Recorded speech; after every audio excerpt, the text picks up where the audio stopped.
Yeah, son. Man, kids out there getting cream for the 9-fest. You know? Yeah, and I've been doing this for a long time. You know, shooting game going for mine. Alright. And this is the year with Mad Cats. So I'ma spark this line, kick the rear. Bang them out. With all this chaos in the realms of the street, your local street dog got to make heads speak. The average Joe's far too slow for the ghetto pro. You better know, when I hit the streets, I like to glow, I like to glisten. And at the same time, stay low, listen, motherfucker, the thing. I'm pursuing the dope. My stilo is symbolic to a kilo. Cash is popping, coke is cooking, beans copping. Ain't that some shit? A player that's used to living rich is now a sticky kid. Caught up in the ditch. In 94, Giuliani kicked down the door. In 95, niggas flip to stay alive. Peeling caps while I laugh. In the stats, the foe in the half. Remy in the glass. Off the boom, then I blast. They wanna confine me. Sneak up from behind me. Bust a cap in my back and put me where they can't find me. They hate to see a young player pay. I don't wanna see that. They rather see him spray. But I'm like Diddy, a Terminator. Squeeze the lead off. Using verbs and nouns like rounds to blow your head off. Hitting up spots. Heating up blocks. Investing in stocks like Colombian blow crops. I'm out to get cream and ain't no doubt in my mind. Fuck this broke shit, I'm hit. I get down for mine. I get down for mine. I get down for this.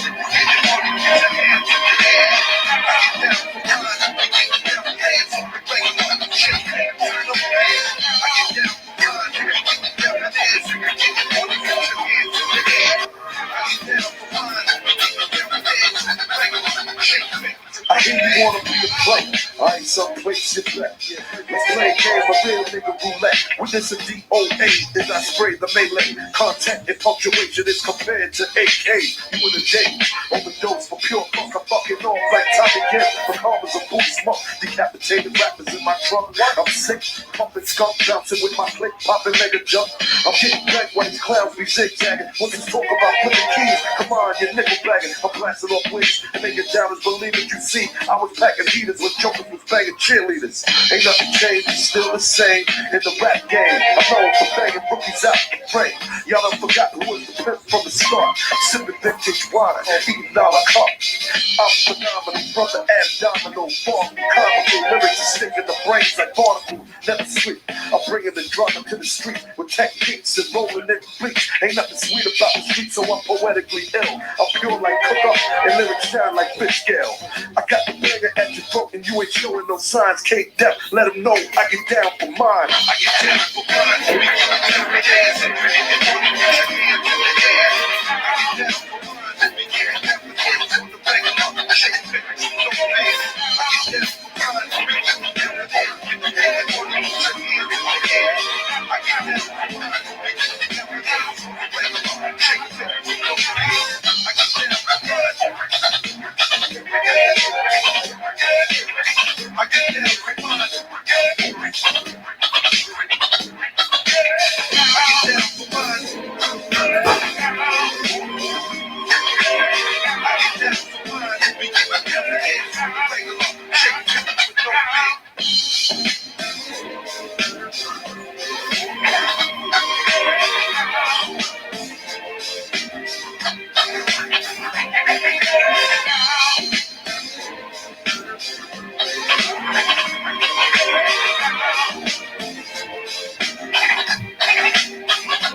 All right. What's going on, everybody? Welcome to this morning's edition of Gangsta. Please, Dame, go on mute, Dame. Dame. Oh my goodness. 1 second, y'all. We got some technical difficulties. Let me put her on mute.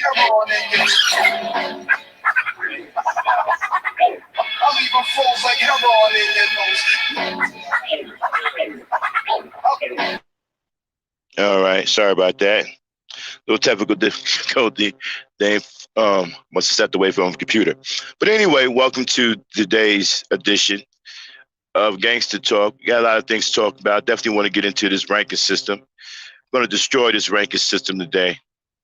And we're going to talk about uplifting our Black women and get them out of harm's way of these shitty ass ninjas who are trying to devalue their life. Shout out to everybody in the chat. Hassan, shout out to Bell Morts, Nikki.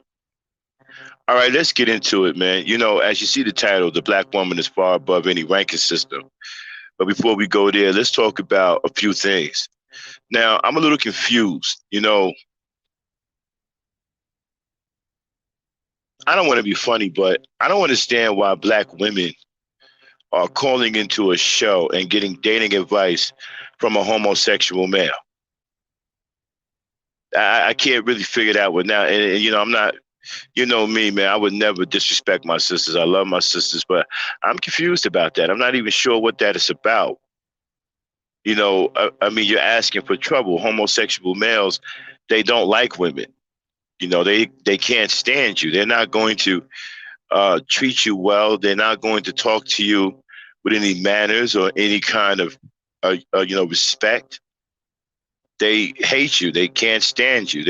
They're competing with you for the love of other men. I'm not even sure why a black woman would even consider calling and talking to a homosexual male about any kind of advice.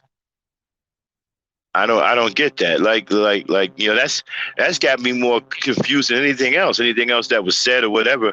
I can't get past that. I'm like, what the hell is that all about? Like, why are you talking to a homo about? Why are you asking a homo about dating advice? I don't understand what you're asking a homo about anything. I mean, they hate you. They can't stand you. They're trying to replace you. They're trying to compete with you with for the hand of other men, for the love and intimacy of other men. I don't get that one. You know, so yeah, I just wanted to see. I wanted to get that out there. That's got you know my mind. You know, going around in a whirlwind. Like what? Like why?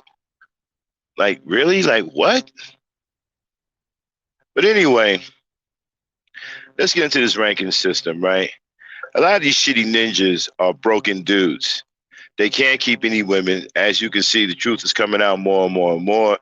These guys are either getting divorced, their marriages are breaking up. They can't keep any women because no woman is going to be around that. So that should tell you something. Shout out to Taz doing a good job over there exposing these Negroes for the homos that they really are. Okay? No woman is going to stay around that. I've been talking about this for a while. I didn't believe that any of these guys was married to begin with. For one, you're not going to have some black woman in your house. I don't even care if she's your girlfriend. And she hear you talking like this and hear you doing it. There ain't no black woman staying around no shit like that. She's not. So I'm not surprised that these dudes are either getting divorces or when look, I don't think any of them will ever marry. But that's just me. Because again, you know, no black woman is going to stay around some shit like that. But let me get into this. See, these shitty ninjas, because they can't keep women, right? Because they really don't have any women, they have to find some kind of way to keep women interested. And because they can't keep a woman, they keep losing them, or a woman don't want to deal with them or whatever, they feel some kind of way about that. So they conspire to come up with some kind of way to get women interested why they can find why they can degrade the woman or they can make the woman feel bad about herself. So they come up with this ranking system. Now, I said before, this ranking system goes all the way back to high school. They've modified it today because they don't have nothing else to do. They think like teenage boys. These aren't grown men that you're talking about. Yeah, I know somebody is fucking flapping their gums about they work for corporate and all that shit. But I can't tell when you think like a teenage boy, 50 plus years old, talking like a 15-year-old. Again, you know, a gentleman can address a woman properly, can address a woman by her actual name. See, a teenage boy and a man that's very, very immature, right, address a woman as a hoe or a strag or you know, some kind of derogatory name.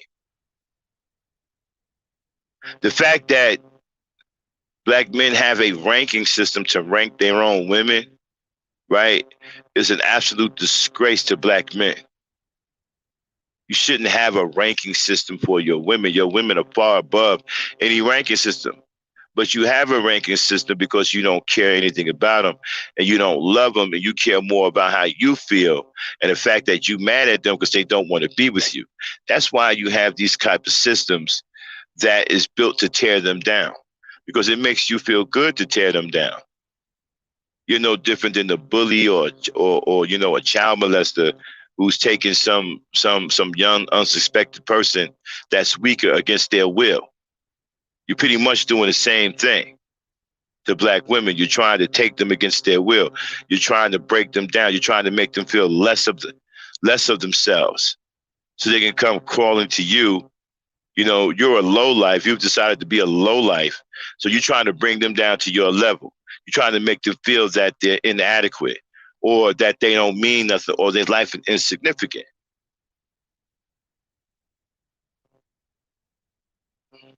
But it's your life that you're trying to reflect on her. See, you feel inadequate. You feel insignificant. You feel like your life don't mean anything. You feel like a piece of shit. So now you're trying to project that onto black women. This is why you have this ranking system.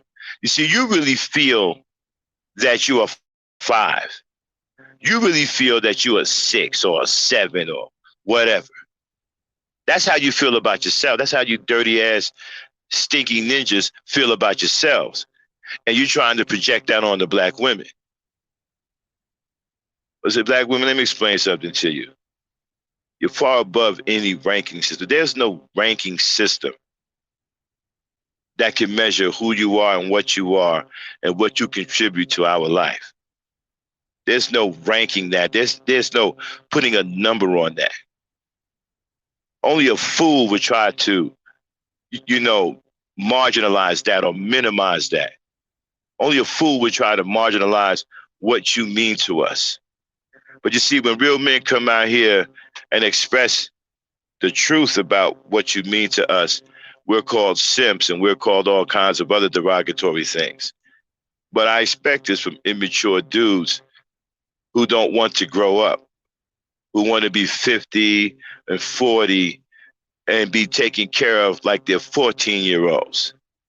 You even got some delusional, whacked out, warped 50-plus-year-olds talking about they beating young women off with a stick. Look at the mentality. Young women, 50 years old, young women, 50 years old, young women, 50. What is a 50-some-year-old doing walking around with a 20-year-old? That can be his daughter. In some cases, his granddaughter. So what does that tell you about the mentality of that 50-plus-year-old? Don't want to deal with a woman of his own age. I tell you why, because their feelings are very fragile. These guys got fragile feelings. These aren't strong men. These men are seriously weak.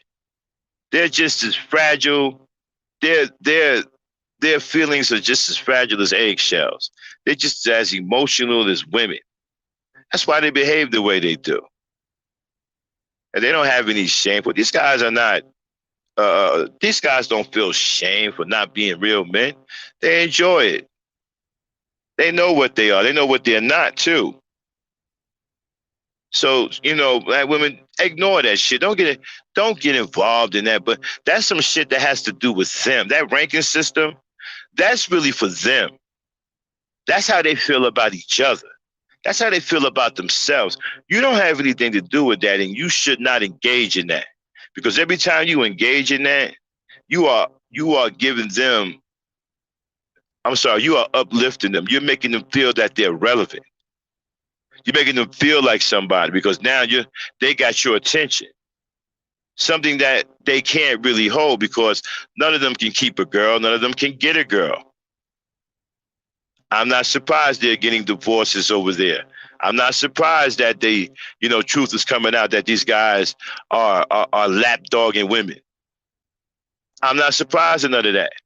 Look at the way look how awkward these guys are. Again, let's put emphasis on a grown man not being able to address a woman properly.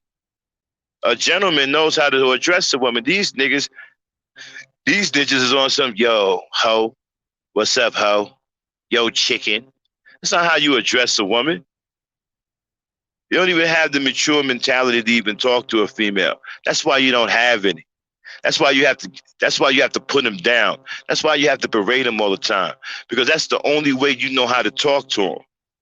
You can't express no love to them or no compassion to them or no real intimacy to them. You can't, because you guys are broken. You guys are low lives. You're bums. That's why you don't love women. That's why you're always around men.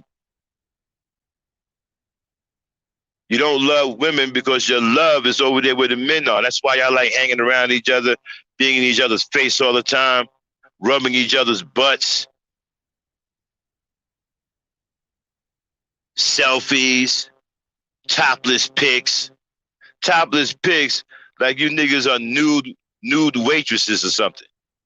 Sending each other topless pics. Fuck out of here. Don't project that garbage on black women. You're fucked up. That's your problem. Don't bring black women into it. Don't try to downgrade our women that we love because you don't feel good about yourself. You feel you don't fuck your life up. Now you want to fuck her life up too. And please, man, black women, stop falling for that shit. Do not engage in that. Listen, it's like I said yesterday, right? Belief in yourself is all you need. You don't have to be getting into some, well, I'm a 6, I'm a 5. The moment you do that, you're going to take a huge hit and you will then be pulled into an endless, vicious cycle of degradation. And before you know it, you're going to be doing it to other people. And the more you stay in it, the more you're going to lose confidence in yourself. The lower your self-esteem is going to go. Because they're going to keep pouring on. Remember, these guys are demons. They've already sold their soul. They don't have no love for you. They can't even speak to a black woman with any kind of love. When's the last time you heard these dudes express any kind of love towards a black woman? They're incapable of it because they don't have it in them anymore. That's why they talk the way they talk. That's why they always calling black women hoes and bees or whatever, because they have no love in them. These guys are incapable of love. That's why they love each other. They're screwed up. That's why you need to stay away from that ranking system. That has to do with them. That has nothing to do with you. Don't get yourself pulled into that garbage. That's a cesspool of misery over there. Those ninjas are miserable. And they hate each other so much that they got to take a break sometimes they got to take a break sometime to hate you. You give them a reprieve from hating each other. How about this? They hate each other and can't stand who they are, right? But they compete with you for the love of men. That's what's going on over there. And this ranking system, right, serves a purpose. It serves to knock down your value, knock down your self-esteem, to try to show other men, right, that you ain't all of that. You ain't all cracked up what you're supposed to be. Like basically saying, you see, nigga, see, women ain't all of that. Get you a man. See, this woman has low self-esteem. She ranked herself a 5. You need to go get you a man. Fuck these hoes. Every time I hear a nigga running around here talking like that, I question his sexuality. Fuck these hoes. Fuck these hoes. See, what kind of talk is that? What kind of talk is that? Think about that for a second. You got grown-ass men running around here talking about something. Yo, fuck these hoes to sleep. Yo, I don't love these hoes. Fuck these hoes. Strags. What kind of talk is that? A man don't talk that way. A grown man don't talk like that. That's that teenage street shit. And these guys are 40 and 45 years old, 50 years old, always running around after young girls. Won't deal with no grown-ass woman their age. They think it's a badge of honor. They're 50, 52, 53. Some are even close to 60. talking about 20-year-old girl. The fuck is a 60-year-old doing talking about he want to be with a 21-year-old or a 22-year-old? Not only is he young enough to be his daughter, but his granddaughter at that. Pay attention to these niggas. These niggas are sexual deviants. They're pedophiles. They got the minds of pedophiles. But yet you are interested in their ranking system. Become disinterested. That ranking system ain't got nothing to do with you. But as soon as you get involved in it, right, they're going to attack you with it. They're going to tear you down with it. That's some shit they have amongst each other because that's how they really feel. They don't give a shit about each other. They don't think that their lives are worth anything. So they're trying to make you feel the same way. You know the old saying, right? Misery loves company. You see, we've been listening to too much bullshit rhetoric. We forget about the simplicity of life. It's basic information here. Misery loves company. This is not rocket science. We don't have to put no fancy rhetoric to it, no superior articulation or anything like that. We don't need any intellectual masturbation. It's plain and simple. Misery loves company. And that's what's going on here. These ninjas are miserable. They can't keep women. They can't hold the attention of a woman. They can't hold a conversation with a woman. They can't express love to women. And you're helping them out by going over there and engaging in that cesspool, that trap, that ranking system, something you are far above. Again, I'll say this again. I hate to sound redundant, but I'm still freaked out about how the hell is a black woman asking a gay dude for some dating advice? I mean, that's got me messed up. I mean, I don't know what that's about. When I looked at the whole situation, I said, wait a minute. Forget about her ranking herself a 5 and all this. What is she doing getting advice from a homosexual male? What? I can't get past that. But anyway, so you know, we can't put a number on when your woman cares about you and she loves you, and you're out here and you're working hard and you fall ill and she tends to you, you know, to make sure you get better. You know, she takes you to the doctor, man, she feeds you soup. If you got to do some bed rest, she's there by your side. You can't put a number on that. You can't measure that with a number. And when you out here going a little bit too hard and you overextend yourself and you get a little burnt out and you need that comfort that only your woman can provide, you can't put no number on that. Before she came into your life, you lived in a house by yourself and everything was kind of a little gray and dreary. Even though you lived there, it didn't seem like there was any life in the house until you met her, right? And then you brought her back to your house and all of a sudden your house came alive with spirit. All of a sudden it was just a little bit brighter in the house, right? The feeling and the vibe was a bit better. It was more lively, right? See, that's what they do. You know? You can't put no number on that. There's no number you can put on that. And then you're talking about a person that understands that when she brings life into this world, that there's a possibility that she could die. But meeting that challenge head on, right? And carrying the child for 9 months and going through all kinds of things, mood swings, pains, morning sickness, crazy urges, feeling one way 1 minute, the next minute feeling another way, uncomfortable, those pains that they get in their stomach, those huge pains, those contractions and things like that. Doing all of this and then dealing with that enormous pain, bringing a child into this world, and love the child so much, right, that they're willing to put their own life on the line to bring that child into this world. You can't put no number on that. And many of you ungrateful ass ninjas Your mothers went through the same thing for you. And you trying to put a number? You trying to put, reduce her to a number? You can't put no number on that. You can't put no number on what they do for us and what they bring to our lives and what they bring to the world. There's no number you can put on that. You niggas are dumb. The fuck are you talking about? Again, what the fuck are you talking about? It's a disgrace that you niggas are putting a number system on our women.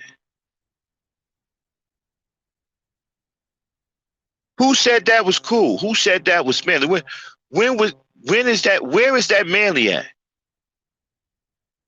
Who said that was cool? You see, you niggas been watching too many pimps. That's why your mind is fucked up.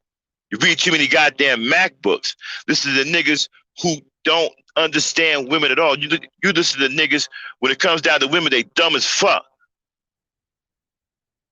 Your education about women is, yo, fuck these hoes to sleep. I don't love these hoes. You've been educated by Snoop Dogg, right? About women. He run right to about, I don't love these hoes. Well, Snoop, that's what's up, man. Yo, Snoop, that intellectual. That nigga intellectual. That nigga said he don't love these hoes. And you think that's some smart shit, so you decide to keep that shit in your mind. So now your dumb ass running around here thinking like that. Then you go read these goddamn MacBooks from scam artists and hustlers and pimps who ain't doing nothing but fucking playing you like a fool. Getting that money off you. They know you dumb. I bet you all you niggas got them damn MacBooks. That's why your mind is fucked up right now. That's why you can't keep no fucking woman. You know why? The MacBooks did that shit to you. Them pimp books did that shit to you. Don't blame the black woman. Don't get mad at her. Blame the motherfucking Macs and pimps that you've been listening to. They the ones that fuck your mind up. That's why you can't keep no woman. That's why your wife don't want to stay with you. Okay? Them pimps got your mind fucked up. A ranking system. You can't rank our women, nigga. You crazy. The black woman is the mother of all civilization. There is no number that can measure up to that. She is the queen of queens and the queen of men. What number can measure up to that? There is no number you can put on that. A woman that's responsible for all races on this earth? There is no number that can measure up to that. Ninjas, you insane. Again, you read too many MacBooks, watching too many pimp movies, believing too many niggas running around here dressed like drag queens. They got your mind fucked up. That's why y'all walk around here and talk that shit and think that garbage shit. And you think, oh, men ride with you. So when you should have been talking about, yo, I used to be a pimp. Oh, I'm supposed to respect you and shit? Nigga, I don't respect you. I don't respect no motherfucking pimp. I don't respect no motherfucking man that abuse women in any motherfucking way, whether it be verbally, emotionally, mentally, and physically. Don't respect no man who engages in any kind of harm to our women. Because that's not something the man has to do. A gentleman don't have to do that. A respectable man, a man of integrity and honor doesn't have to abuse a woman in any kind of way.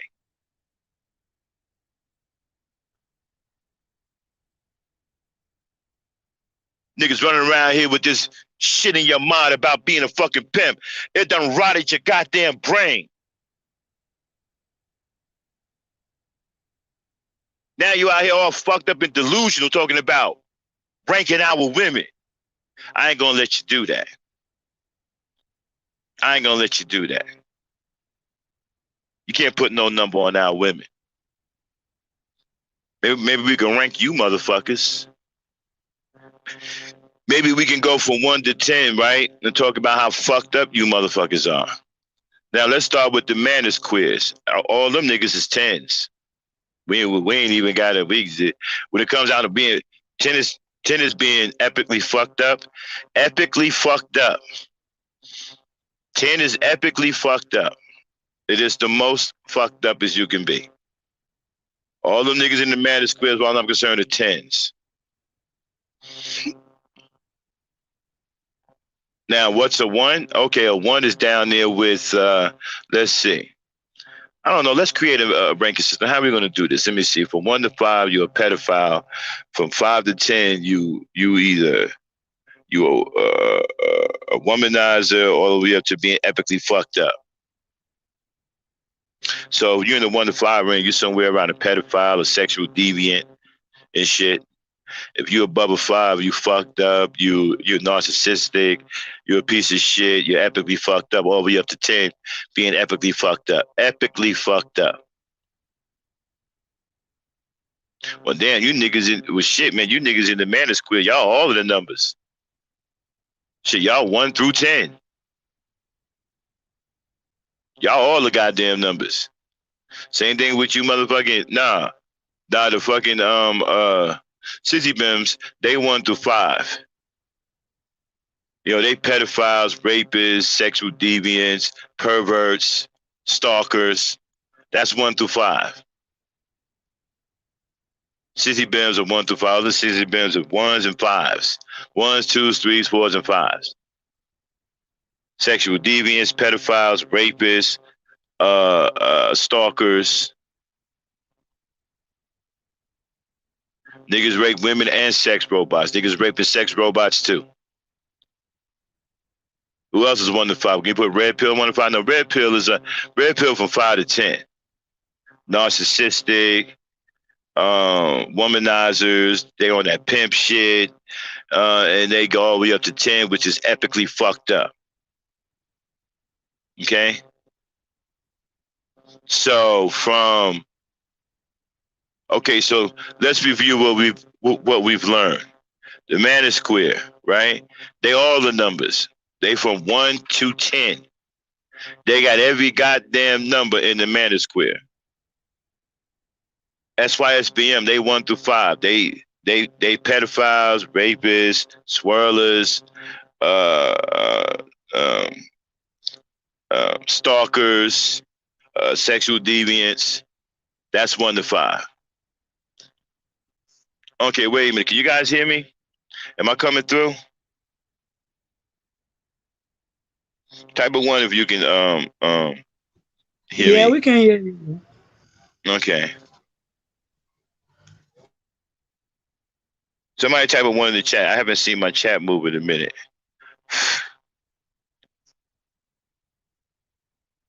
I think my chat is hold on, let me see something here. Go back.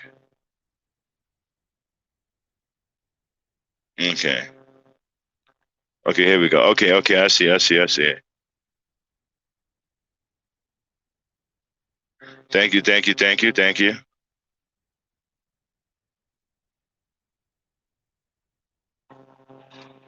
Yes, Mama Rain, I agree with you 100%. That's the real problem, is when the women start to degrade each other. You see, that's what they want. That's what that ranking system is designed to do. You see, once you get engaged in that shit, they got you. Okay? They got you. Because now they're not the only ones that's putting you down now. Now your sisters are doing the same thing. Now y'all doing it to each other. They got the women putting each other down. I sat up here the other day. This is why I made that podcast last night, right? I sat up here the other day and listened to sisters put each other down. Start ranking themselves. Well, she's a 4, she's a 5, she's not qualified. You start talking like them. Start talking about who's qualified and who's not qualified. That's why you stay away from that system. You're far above that system. That system is for those low lives. They made that for themselves. That's the way they feel about each other. And they're trying to project that onto you. They don't fuck their lives up and they can't get any goddamn women because they've been reading too many of these goddamn Mac books and taking these goddamn lessons from these dating coaches, and now they're fucked up. They don't understand women, and they can't keep women, so now they're miserable, and they project that shit onto black women. One of the reasons why they hate you so much is because they can't hold your attention. They can't hold your company. Black women don't want to be around them. They don't want to stay married to them. And they feel some kind of way about that. They hate you for it. So stay away from that ranking system. Again, you can't put no number on what black women mean to us and what they contribute to our daily lives, and even to this world, period. Even white folks will tell you that all life started with a black woman. There's no putting a number on that, especially by some fucking low lives, measly ass, shitty ass ninjas who can't get their head together. These niggas aren't important. You're making them important. You're giving them life by engaging in that shit.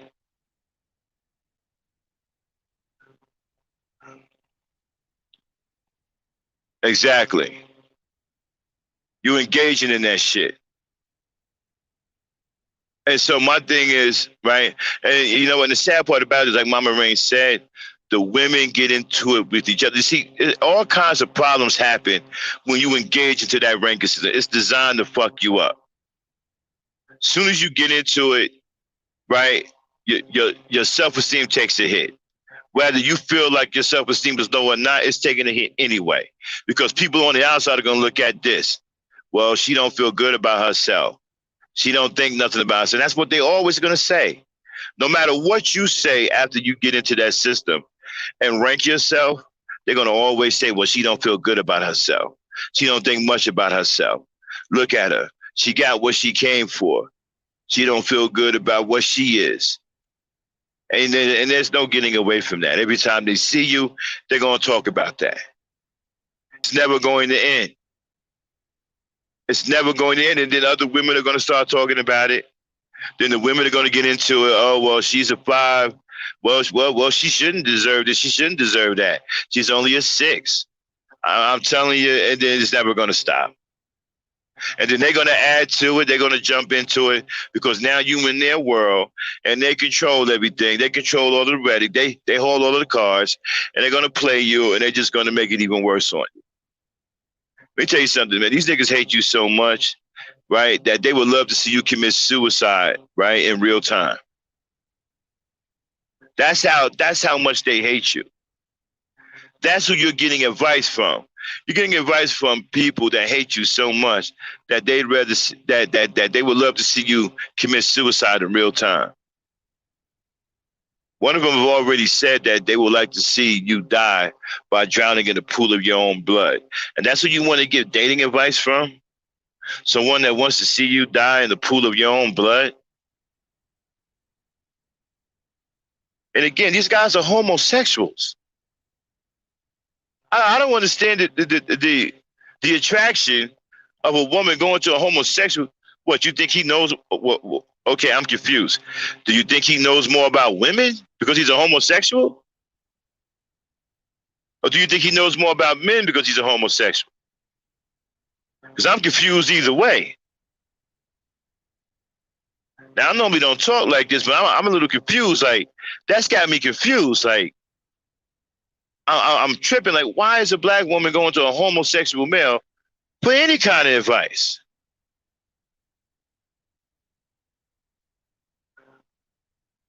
But, you know, it's, you know, I guess we live and we get shocked by every now, you know, some things every now and then. That blew my mind. I was like, wow, does she know this guy is a homo? I mean, that's what you're going to get from them. You're not going to get anything favorable. You're not going to get anything loving from them. These guys are incapable or expressing love. They can't get up here and say, I love black women. See how natural that comes out of my mouth? I love black women. See? Nikki's a black woman. I love Nikki. Auntie's a black woman. I love Auntie. Belmore's a black woman. I love Belmore. See how easy that comes into my mouth? Easy, just flows right out.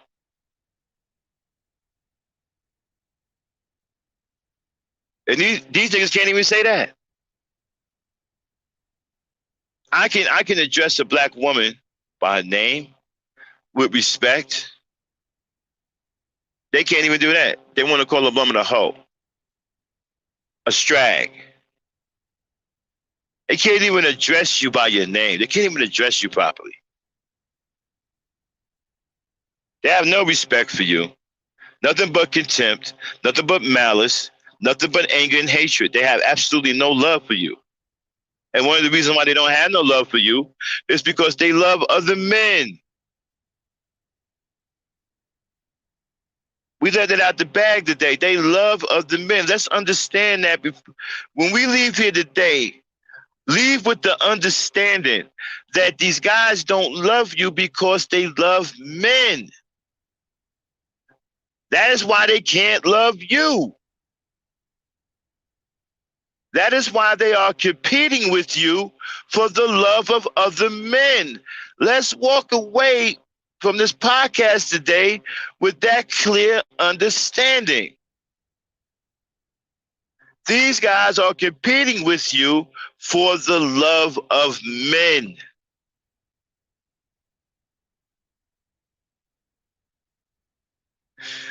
That's why you shouldn't go to them for advice. You are their competition. They hate you. And all they're going to do is express hatred for you. Oh, look at this B coming over here asking me for advice. She's supposed to be a woman. She got it all together. Let me put this hoe in her place. Let me put this strag in her place. Let me read this strag her rights.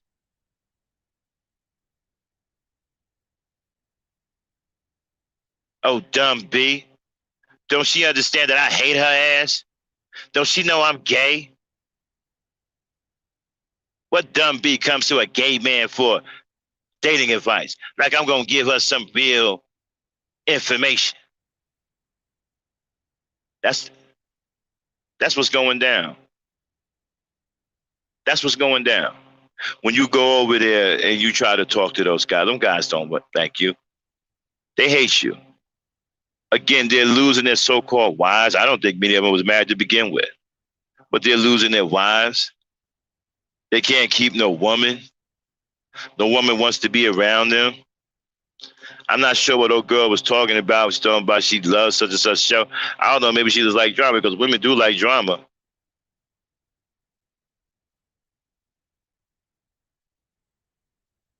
But there is no ranking our black women.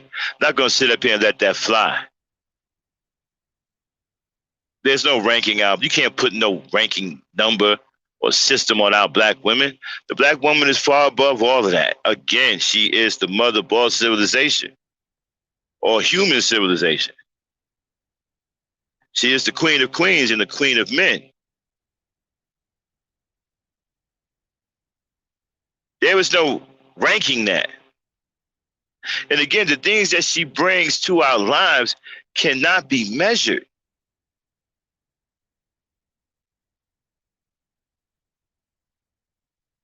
I mean, who do you know that can bring an intangible that you can feel? Just think of the very term intangible, right? She can actually bring an intangible that you can feel.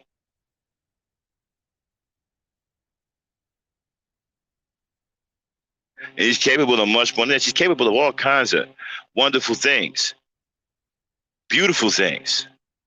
She can make you feel like you're the strongest man on earth. She can make you feel like a king. You know, when you're down to the dumps, you're walking around with your face dragging the ground because you done got your ass kicked out here in the world. Your ego done took a hit because you went up against somebody that was just a little bit better than you was. Whether it be physically, whether it be in business, whether it be at the job, whether it be in life, period, you done went up against somebody that was a little bit tougher than you, and they put you on your face. So now you're dragging your face on the ground, right? she's there to lift that face up. You can't measure that. Can't measure that. She knows what to say. She knows when to say it. She knows how to lift up our spirits. She knows how to inspire us. There's no measuring that. There's no putting no. You don't put a number. You can't put a number on that.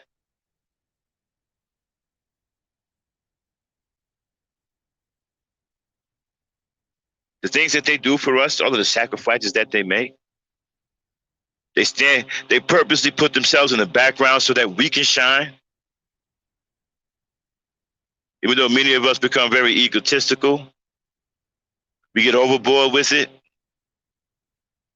Even though they got complaints, they sacrifice and they step in the background just so we can shine. Come on, bruh. Stop playing. Stop playing. Ain't no measuring that. You don't put no number on that.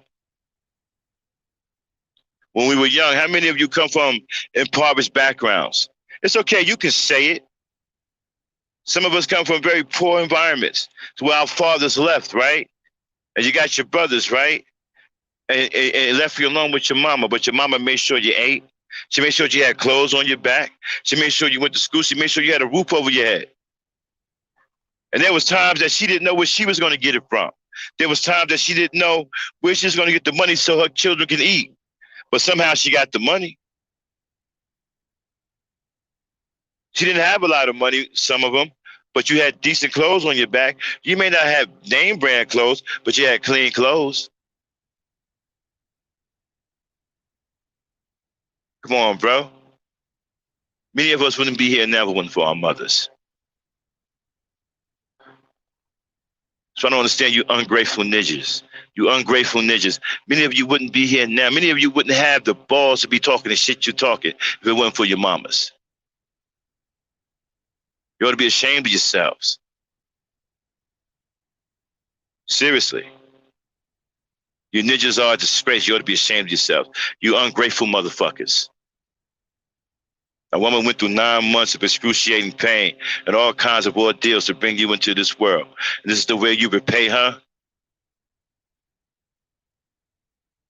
By devaluing her life? By devaluing her life when she would have gave up hers for yours. Let me say that one more time. All you punk ass ninjas who's talking all this shit. A black woman went through 9 months of hell for you. And this is the way you repay her? By devaluing her life when she would have given hers for yours?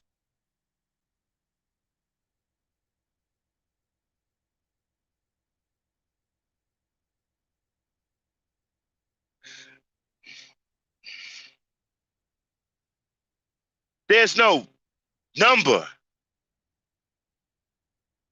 that you could put on any of that. The Creator hasn't made such a number yet. I don't know where the fuck you think you get one from.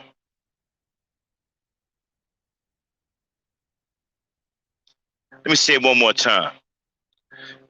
You can't put a number on that. The Creator hasn't made such a number yet. So I don't know where the fuck you think you get one from.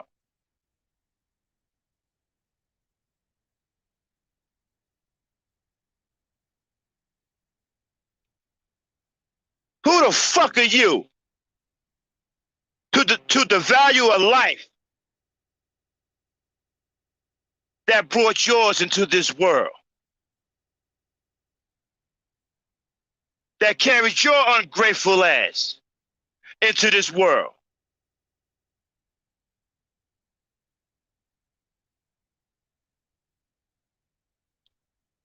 You got the game all the way fucked up. It's your ungrateful asses that have no fucking value.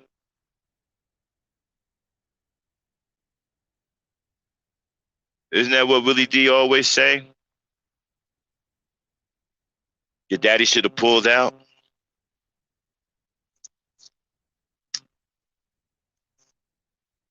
I guess I can't help thinking about that, right?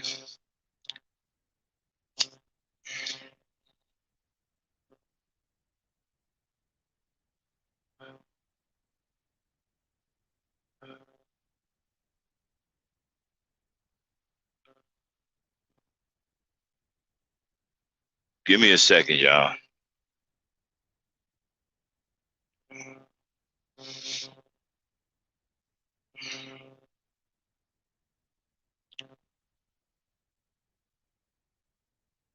You know, when I hear you punk ass niggas, it just burns me up, man. You ungrateful bastards.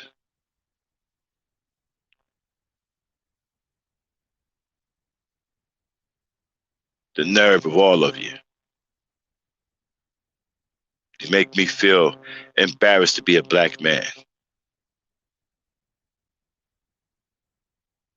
Because the world is watching, everybody's watching, and because of you motherfuckers, they think all of us are fucked up. So you lousy motherfuckers fuck with my image as well.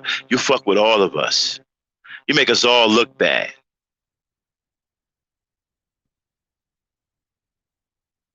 Ranking your women. Nobody does that but you childish, immature motherfuckers.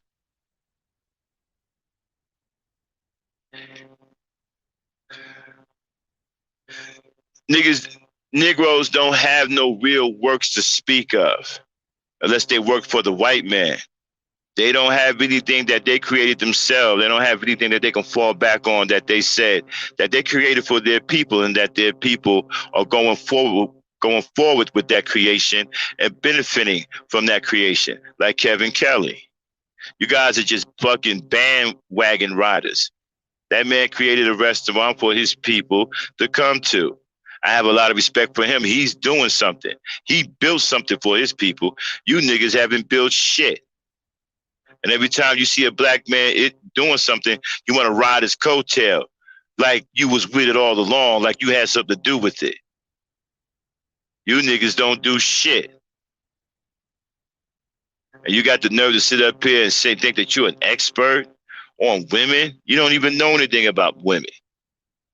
All you got is that rotten bullshit in your head that these pimps taught you. That's why you can't keep a woman. That's why you hate women.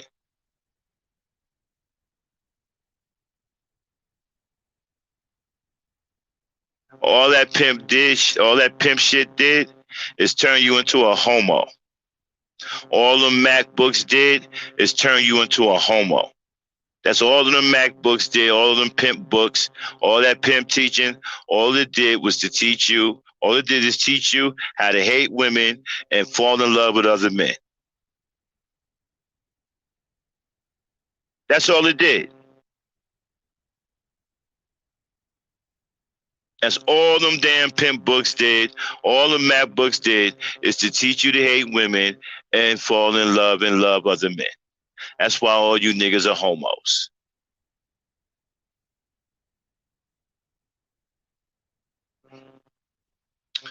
Well, with that being said, Abby, where am I? Hey, I'm here. Yeah. I want good food. Yeah. Uh, hey, Abby, I'm at the end of my rant now, so tell me what's on your mind. What do you think about the rant? Give me your. You been listening? No, I live there because I was doing something, so I did not listen to her. Uh, Abby's over there with her little nephew. He is a handful. Shout out to my man Hassan Bird. I got to get the link in the chat because my rant is over with. Now this is the part where I open up the mic for a little while. I got some time before I go to work. Dame, if you're still here, drop the link if you can. If not, we'll just hang out and just talk freely. So Abby, kick it with me. What do you think about what's been? Did you hear anything I said? No, I did not hear everything because I was doing something. Okay. I was just talking about you know how they, you know how we can't put a ranking system on our women. We have to think more of our women than that.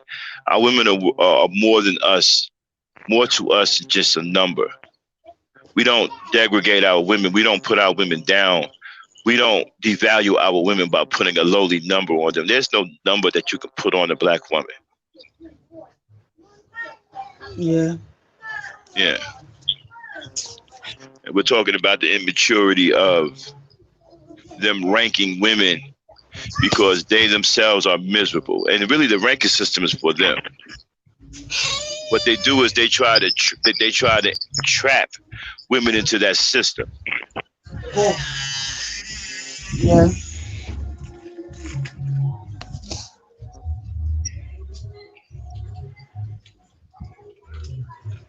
Sounds like you got a lot going on. Abby is in Africa, y'all. She's over there waking up with roosters and, you know. Where's the rooster, Abby? They went out to eat. I know he'd be screaming and hollering, right? Then he had the nerve to try to go to sleep after, woke everybody up. Yeah. Yeah. How's the baby? He's also fine. He's still driving his car? Yeah. He ain't had an accident, did he? Yeah. And that is very bad about everything that like we were saying. Mm-hmm. Yeah. Oh, there go the Because link. Okay, so Dane put the link in. Thanks, Dane. Go ahead. yeah, we need to respect our ladies, our women. If the men do to respect them a lot and they show them love, I Well, no, think. see, but you see, that's the whole problem, right? They don't love women; they love men. That's why they feel. That's why they're so evil towards women.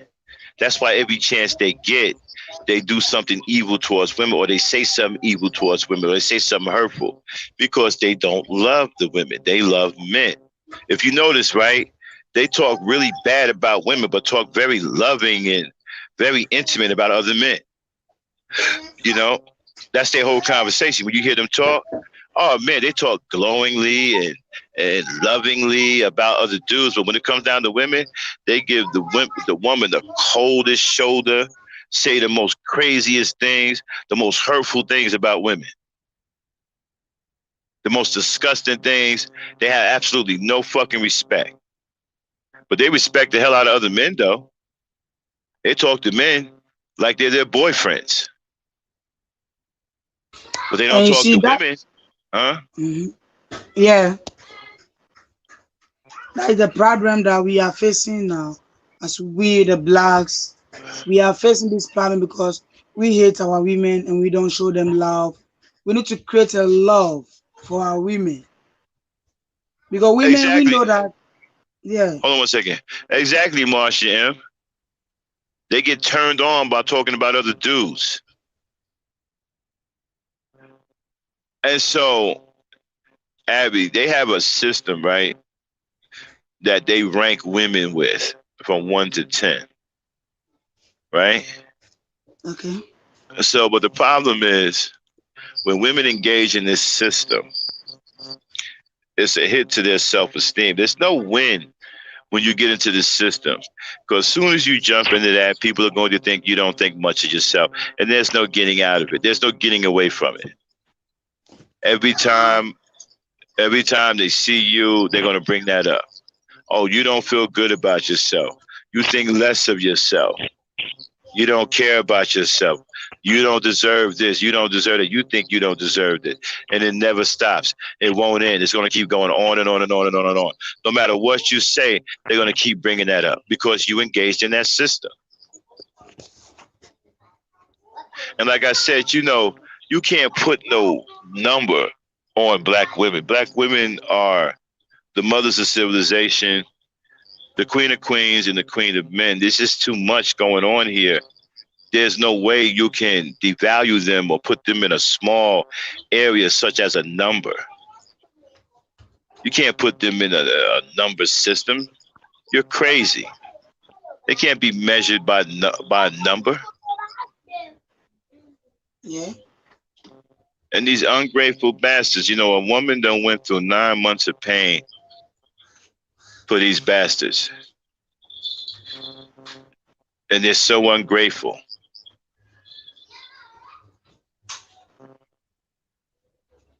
It's embarrassing as black men, to hear these types of dudes say these things about our women.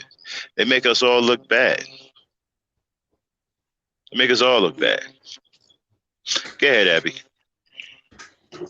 Yeah. So that is bad thing that we need to put a stop, or we need to learn more about women. We need to show them love, create much love for ourselves, and that is going to help the women's more a lot.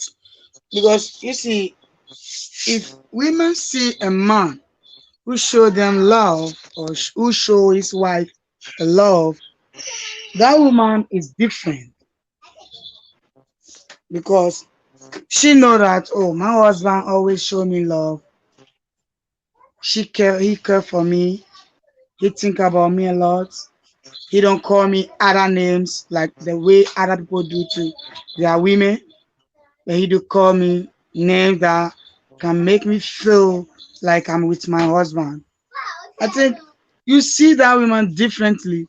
And this man that use different names to call, like horse and those things, to his women, the woman also show them attitude, because you don't create much love for me. So I also show you attitude. But if the woman started showing the attitude, then they were thinking that, oh, that is the behavior of women. Women don't respect, but not. So These so things are coming basically, from the men. right. So basically, if a guy comes up to you and say, "Hey ho, what's going on with you, chicken? What's up, You strag?" see? So I guess if you catch an attitude, you're an angry black woman because he called you a strag, didn't even address you Yeah, properly, don't even know your name, have no respect for you because he's calling you a strag or a hoe. yeah. So you're not supposed to catch an attitude because somebody disrespected you and called you out of your name. You need to get, because he disrespects you. All these guys Because do. Hold on one second. I want y'all to understand something, right? Since I've been listening to these guys and hearing about these guys and hearing them talk, I've never heard them once say one thing respectable towards a black woman. Not one thing. The only black women that they even agree with or even acknowledge are the ones who believe what they believe, who are exactly like them. And they don't even treat them right. They don't like them either. They can't stand them either. They treat them like shit. And those women, I've watched in some of these chats, the way they talk to these women, what do y'all call them? Pygmies? The way they talk to these pygmies, they talk to these pygmies like shit. And these are the ones that are on their side. These are the ones that pretty much say the same shit they say about black women. And they treat them like shit too. I've never heard them once say anything respectable about a black woman. These niggas can't even say one respectable thing about a black woman. Not one goddamn thing. And you call yourself a man when you can't even say one respectable thing about a black woman, but you call yourself a black man. And you got the nerve to ask a black woman for submission, and you got the nerve to seek respect from other men. You don't deserve either. You can't even say one respectable thing about a black woman. So you don't deserve no respect from men, nor do you deserve any submission from any female, not just a black female, any female. yeah, Go ahead, Abby. yeah, that's true. So the black men need to learn. It's not all of them. Some people knew it, but some, like 100% don't know it. So the people who don't know it, they have to learn. Because if you see in the olden days, we don't see men disrespect women. Never. Because they do care for their women. They do love their women. So their women don't show them attitude in the olden days. They respect their women and they make their family quality because the children learn from their dad and their mother. What I'm trying to understand But is, here's the what do you? case now. In our time, Mm-hmm. yeah, in our time now, it looks like the relationship between our mothers and our fathers are differently. So here's the case that the children which we are coming, or the future generation that we are coming now, we don't have anything to learn Mm-hmm. because our mothers and our fathers are not showing us anything. Here's the case: if our father or get a pregnant a woman and he leave the woman over there. Here's the case that my mother gave birth to me without having a father. You think I respect a father? I will not have a respect for a father because I do not have the father love. Because maybe it was only my mother who was taking care of me. Uh-huh. So the men have to stop those things and they have to make one and respect their women so that they can come together and take care of the children. Well, they don't take So that care we of no can get, children. Well, hold on one yeah, second. That's out. So you forget about that. You know, they don't take care of children because most of these guys are gay. They don't like children. From what I understand about a lot of homosexuals, many homosexuals hate children.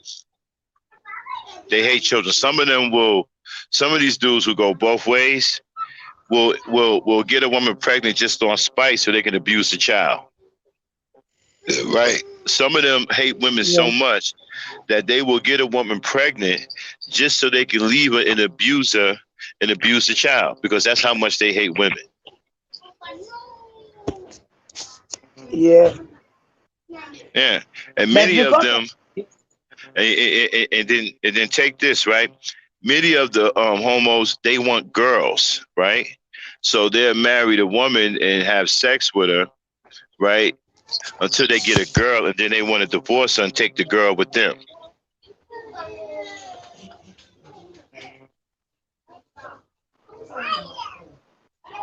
Go ahead, Abby. Go ahead,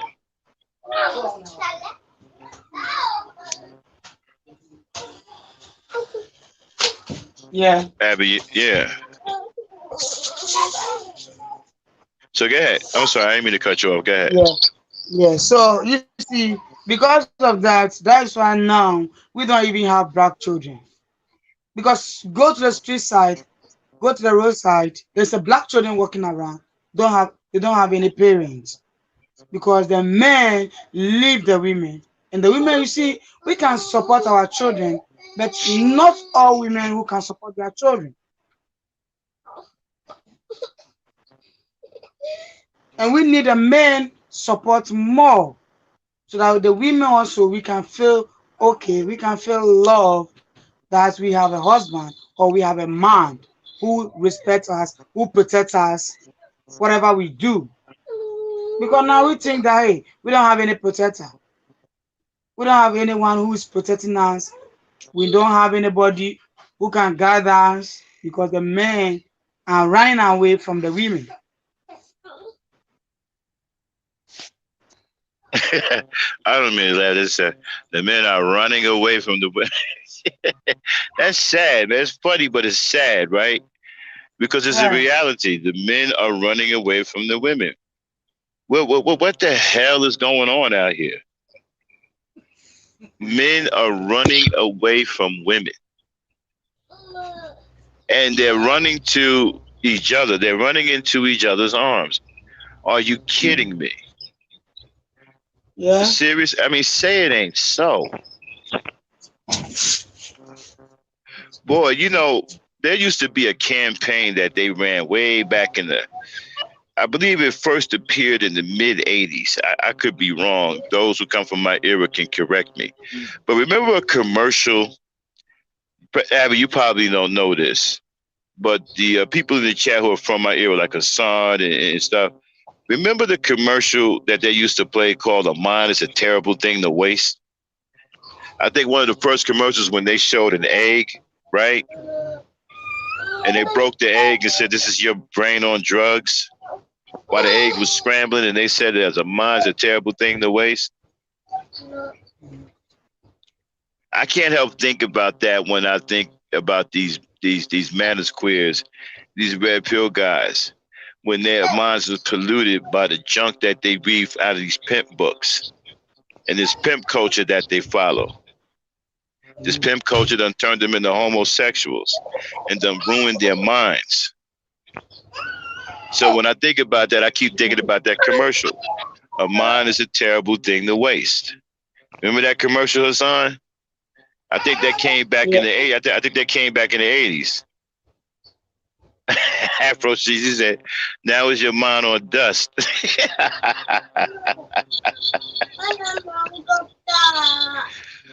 This is your mind. This is your mind on dust. Yeah, I mean, Jesus, breathers, man. The men are running away from the women. What in the world is going on? I can't even say we're in the Twilight Zone because I believe even in the Twilight Zone, the men would still be with the women. They wouldn't run away from it. It might be some crazy shit going on, but I don't think they'll be running away from the women. So this is definitely something beside the Twilight Zone. The men are running away from the women. That's got to be the statement of 2020. Because it's true. They are running away from the women, literally running away. They're telling you, Big Tal is telling you they're going their own damn way. We still don't know where the hell they're going, but they're going their own damn way. That's why SBM talking about they saving themselves. They running too. And the man is queers.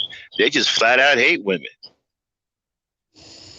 And the red pills are a bunch of young, mentally young fools who screwed up and don't know which end is up.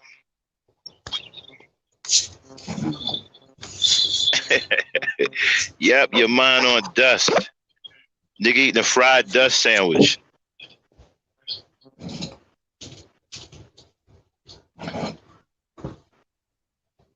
You said they blame black women for okay.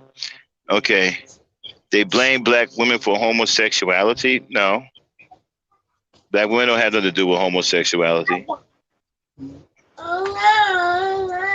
Tell them that they need to blame themselves for homosexuality. Tell them they need to blame themselves for making a decision to become a homo.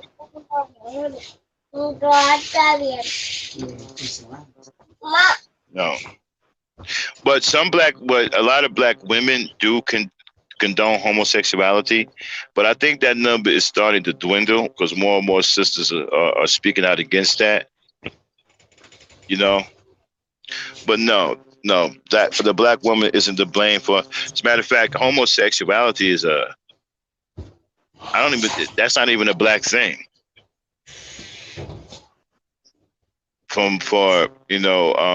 We can get some African brothers up here to tell the truth about if that came out of Africa or not. I don't think it did. I think that's some shit started with the Caucasians and the Moors. But I don't believe that came out of Africa. No, black women aren't responsible for homosexuality. How are you going to blame her for a decision that you made? That's a choice. That's a decision. And they try to lie, right, to make excuses for them making the choice. They say, "Oh, well, you're born that way. God made you that way." What kind of sense does that make? God is very clear about what he thinks about homosexuality. You can look in Leviticus, right? Where he says that if a man lays down with another man like he would lay with a woman, that they both committed an abomination that shall be put to death. So the Creator tells you how he feels about homosexuality right there. So if that's the way he feel, then he wouldn't make you a homosexual. So they try to lie on God, talking about they're born homosexuals, which is a huge lie. And they're trying to convince you with all of this science and shit. They're altering the DNA in the womb with the baby with all of these drugs to try to make you believe that God is creating gay souls. What does that even sound like? A gay soul? I mean, think about that for a second.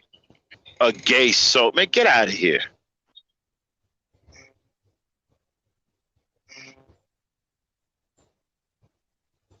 Yeah, they blame black men for everything because they are sexual deviants. They are messed up in the head.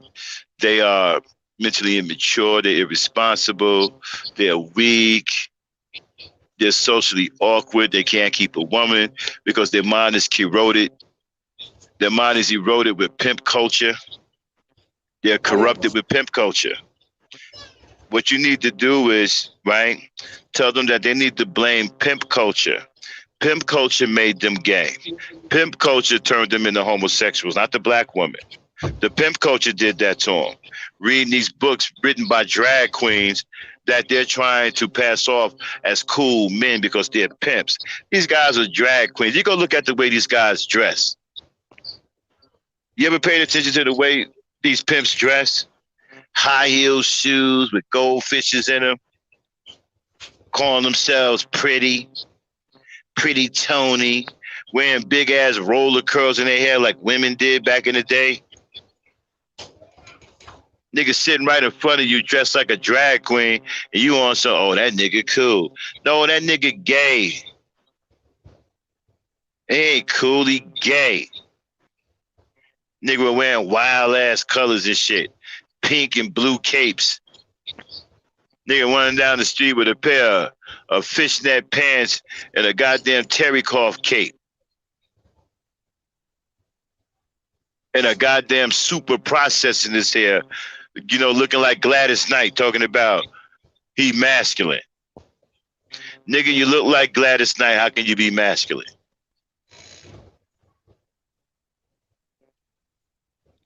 Now, the next time they tell you that they blame black women, say no. You need to blame pimp culture.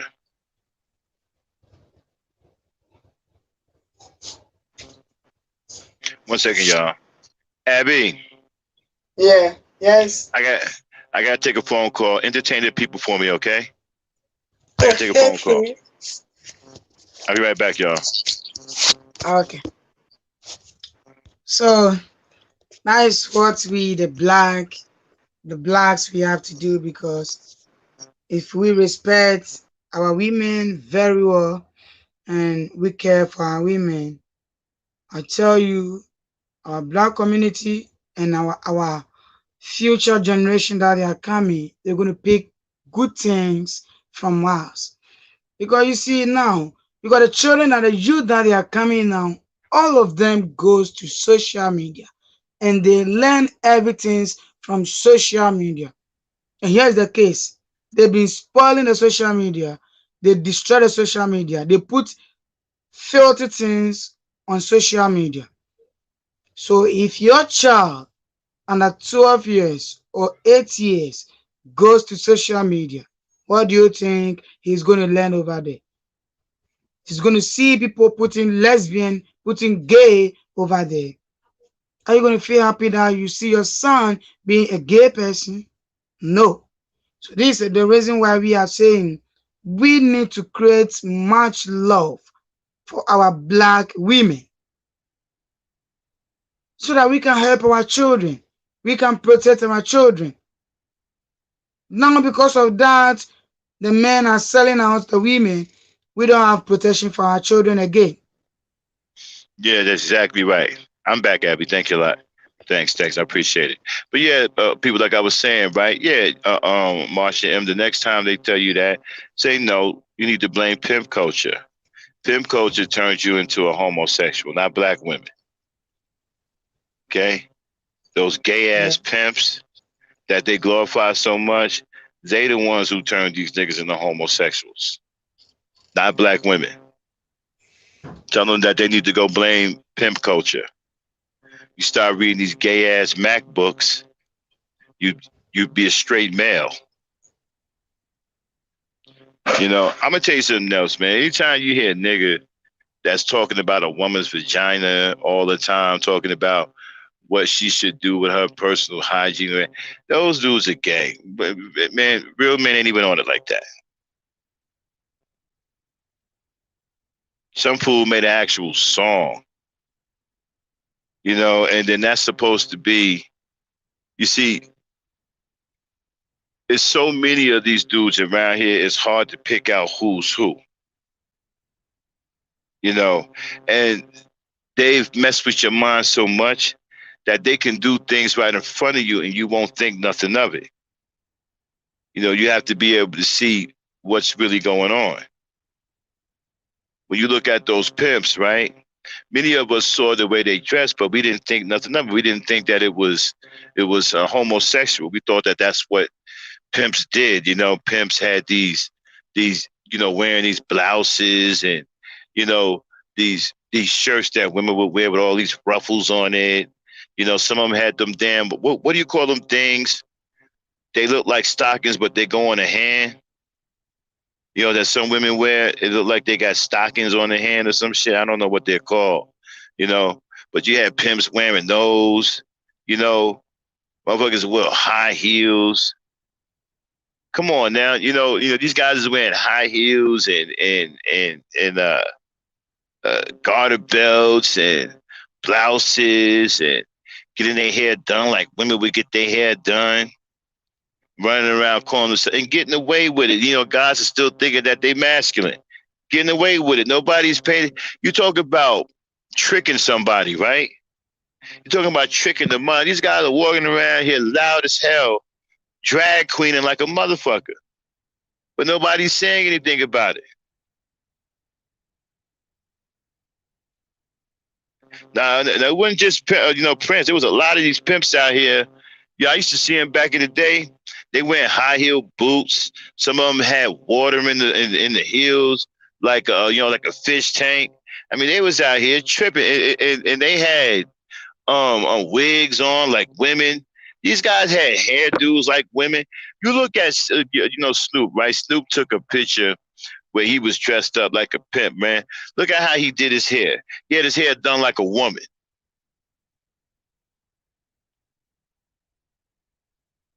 You understand what I'm saying?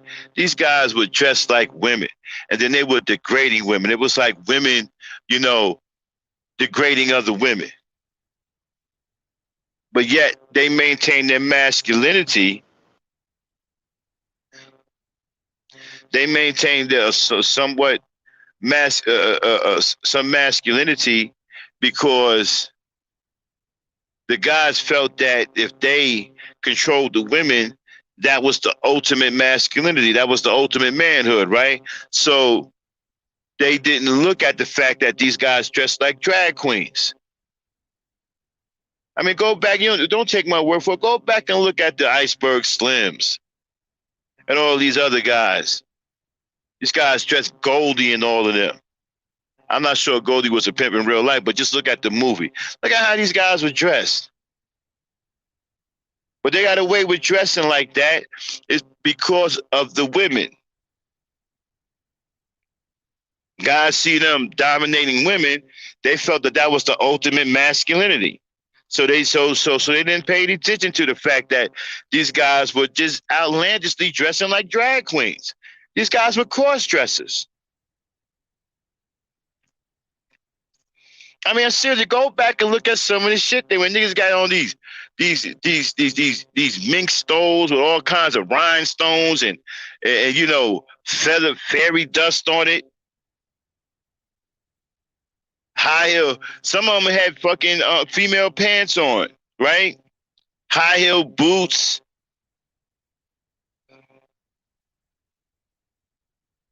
You know what? I got to get some pictures. I'm gonna show y'all some pictures. One of these streams, we're gonna get a whole bunch of collections of pictures. pictures. And let me show you how these guys got away with this homo shit. Because the woman, if you dominating the woman, the guys are going to see that as being masculine. So they didn't pay attention to the fact that these guys were cross dressers.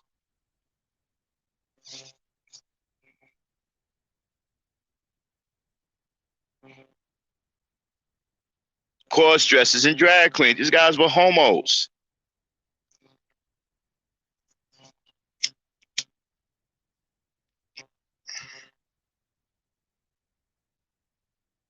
And then, you know what? And you still got dudes today, right now. Maybe back in the 70s, right?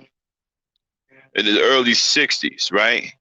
When the pimp game hit the black community kind of hard. Maybe back then you could say, okay, I didn't know the difference because I got caught up in the fact that he was macking these women. You might be able to get away with that, but you can't get away with that now. You can't sit up here and say that you don't see the difference now.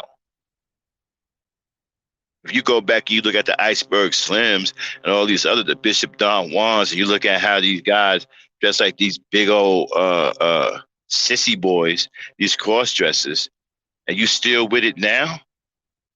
What's your excuse now? Now that you see the truth, that these guys were cross dressers and drag queens. What's your excuse now to support pimp culture? If you support it now, then you have to be a homosexual. You have to be a bisexual. You have to be into that lifestyle to support it now, because you can't say that you can't see the truth all these years later. You can't sit up here and ignore the fact that Iceberg Slim would, dress like a drag queen and look like a cross-dresser. Can't ignore that fact now.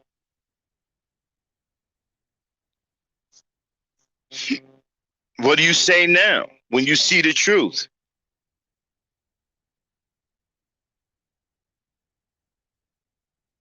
Uh-oh, did I get knocked off? I may have gotten knocked off. Can you guys hear me? Somebody type a 1 in the chat if you can hear me.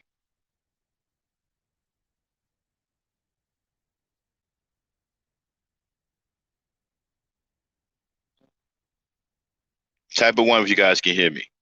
Dame, can you hear me? Okay. I was just making sure. I was making sure I didn't get knocked off because I had a call come in.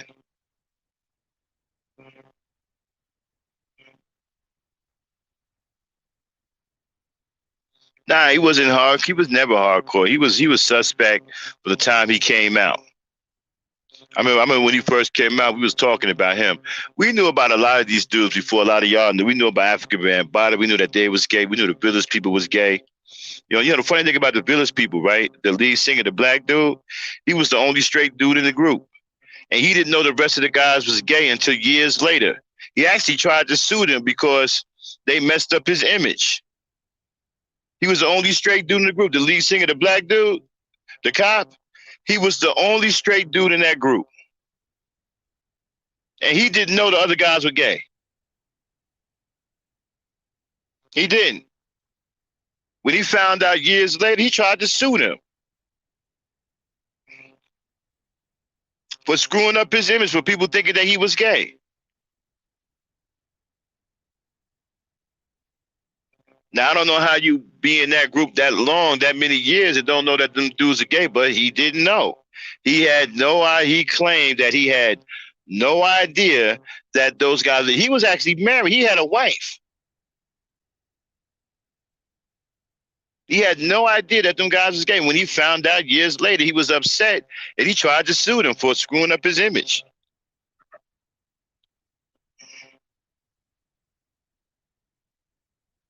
Yeah. Yeah. Yeah, so we knew these guys were suspect, Bambaataa and all of them. We knew them cats were suspect. I mean, come on, man. You got cats coming out with ruffles and feathers looking like peacocks. Come on, man. I mean, you got a guy with some loud shit on with feathers all over the place looking like a big-ass peacock. Come on. Come on. Real masculine, strong men don't dress loud like that. We don't put no loud shit on like that. These niggas is running around with psychedelic feathers and shit, looking like fucking ghetto peacocks. Peacocks from the hood.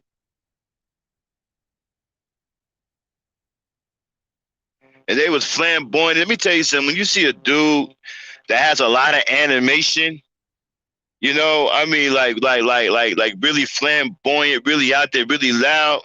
Okay, that should put some pause in your mind. Because most men are very reserved. You know, we always want to be cool, we quiet, we always want to exhibit strength. So we always relax, chill, laid back. You know, the last thing we're going to be and want to be is all flamboyant, loud, and loose out there putting on some goddamn show. That's why I question all of those steppers. We was talking about the movie Stomp the Yard. I question all that. I think all of that was homosexuality. Because when you really look at those moves, those stepper moves, that's the way that's what little girls used to do back in the day. Now you got dudes doing it. And you got niggas that can't stay still. They gyrating, twerking, grinding their hip. Come on, man. Those are the things that girls used to do back in the days. Remember the hula hoop and how the girls used to do the hula hoop and you know they got the hips shaking and all that. You got guys doing that shit now. You got young dudes doing. You got young dudes on it like that. A lot of these college dudes is on it like that. Look at the movie Stomp the Yard, and then you're gonna see a lot of feminine energy with them dudes.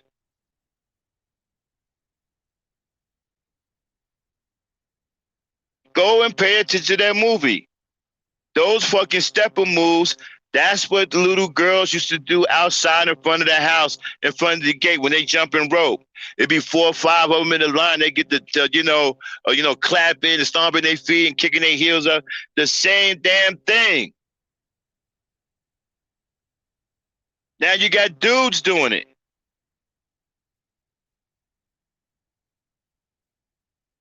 Ain't nothing masculine about these steppers. Think about that. What the fuck does that represent? I want you ladies to really, somebody answer this question. A group of niggas, right, stepping like cheerleaders, like female cheerleaders. What the hell is that supposed to represent? What the hell is that supposed to mean? Why is that? What do a woman see out of a feminine, flamboyant nigga like that?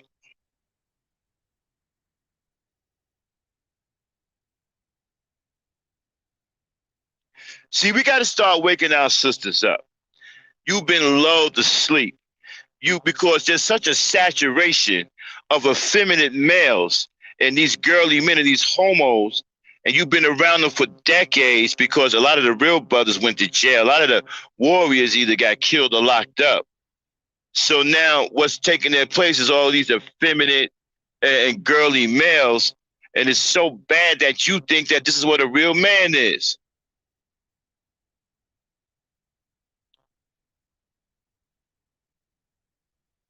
That's not what a real man is. A real man isn't flamboyant. He don't run around gyrating his goddamn hips for no reason.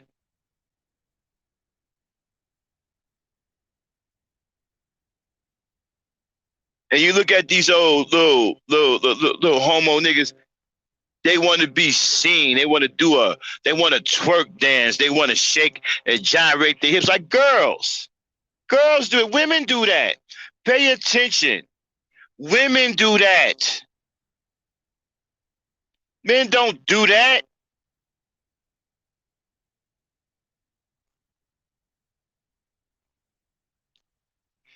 These guys are acting like you right in front of your face, and they got you praising them for it. They got you clapping for them. They got you thinking it's cool.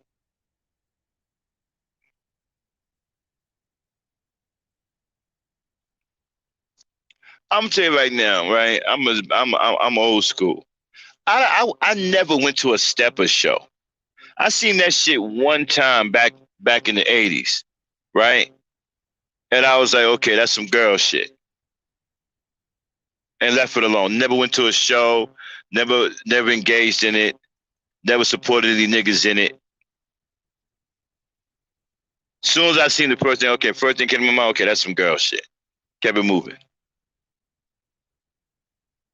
And I seen Stomp the Yard, same thing, girl shit. Niggas doing girl shit. And you know what? And look how they trying to make these dudes look, right? Look at how they trying to take all of the blemishes out of their skin, putting all this smooth makeup on them, like women. And so you got all the smooth makeup on, right? No blemishes in their skin. You know, their skin look flawless, right? Niggas wearing lip gloss and all that like women. And then they get out there and they do those stepping.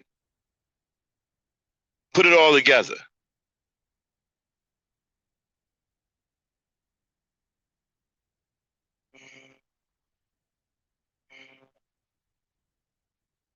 Put it all together. That tells you right there what they're trying to do. Okay? Basically what it is they telling the women, the men can do anything you can do. The men can gyrate their hips too. The men can twerk too. The men can cheer too. The men can wear makeup too.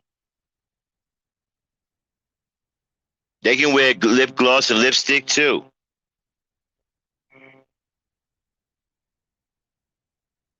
These gay dudes is trying to show men that they can do anything a woman can do. They can get out there and twerk. They can get out there, gyrate their hips with the best of women. And that's what y'all cheering on. That's what y'all think is cute. That's what y'all think is and there ain't nothing masculine about them dudes. The real men are sitting back looking at these dudes like, okay, these are some bitch ass niggas. You don't believe me? Ask Hassan. Ask Emmanuel Briggs. We look at them niggas, we see bitch ass niggas. We don't see no real niggas. Don't no real niggas get down like that. That's them bitch ass homo niggas. And they got you women fooled. Y'all think they masculine. Y'all think they real. Y'all think those are real men. I remember when they came out with the metrosexual.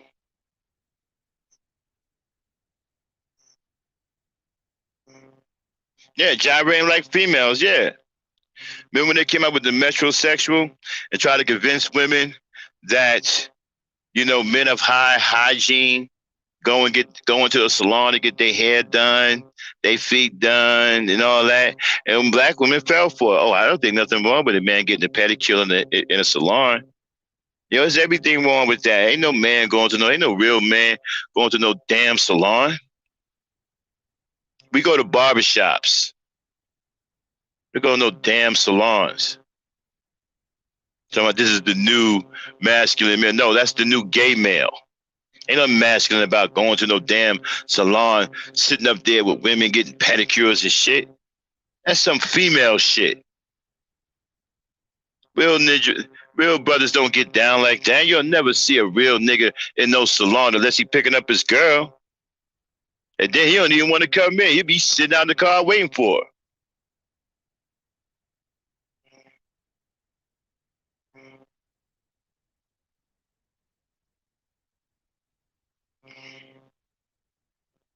I remember I used to pick my wife up from the salon. I stayed in the car until she came out. I ain't going inside. What I'm going in there for? I don't belong in there.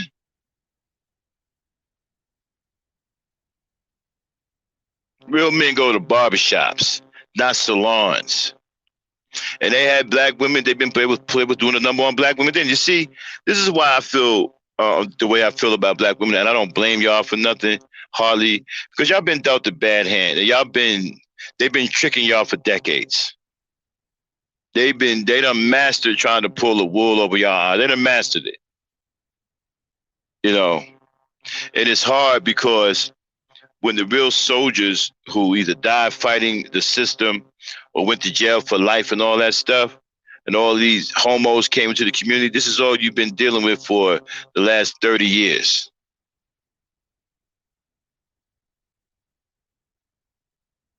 Okay? So this is what you've been dealing with. And so you become accustomed to these dudes and you think that they real men. And then they get away with all this flamboyant gyrating the hips and all that shit right in front of you. Real men don't get down like that. You know, so when real men come along, you know, y'all think we're ogres and brutes. You know, we must look like monsters to y'all. You know, they call us toxic masculinity, right? When the real niggas show up, when the real men show up on that hard shit, on that real shit, oh, our masculinity is toxic.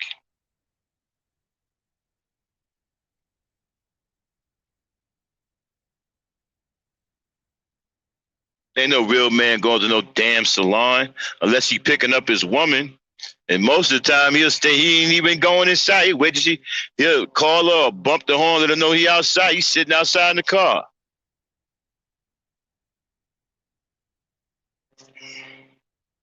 But you know, that's the first thing they pushed on y'all to try to blur the lines between homosexuality and masculinity. When they pushed that metrosexual on y'all. And some of y'all fell for it. Some of y'all fell for it. Some of y'all was pushing it. Not all of y'all though, but some of y'all was pushing it. Some of y'all was pushing it. But until you finally figured it out. They're like, okay, wait a minute, this dude is gay. Y'all came around, though. I give y'all credit because at first they had y'all tripping, but then y'all snapped out of it. Y'all snapped out of it and saw for what it really was.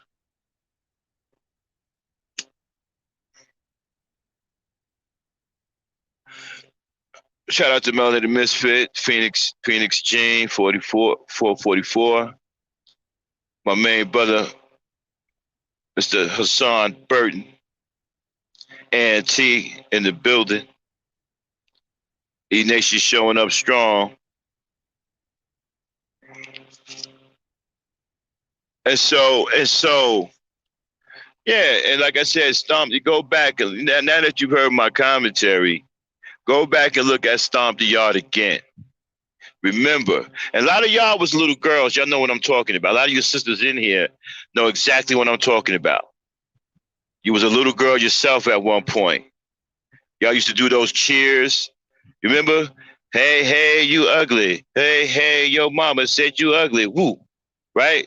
Remember that? Hey, hey, you ugly. That's the only one I can remember. You ugly. Hey, hey, you ugly. Your mama said you ugly. That's the only one I can remember. You know, there was other. Cause my sisters used to do that shit hard. They'd be out in front of the hell. They used to have competitions and shit. There'd be some girls down the street. They come up and they get on that shit and they be battling.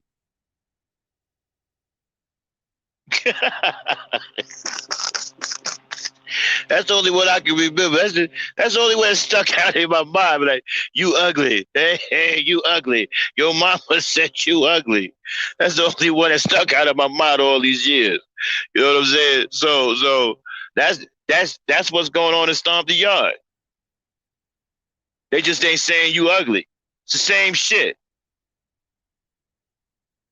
And you women know what I'm talking about because y'all used to do them cheers. A lot of y'all did those cheers back then on the street with your other girlfriends. Some of y'all had some of your older sisters. Your daughters did it, or your grandbabies did it. Now they got men doing it in college. They ain't even got no women doing it. They got men doing it.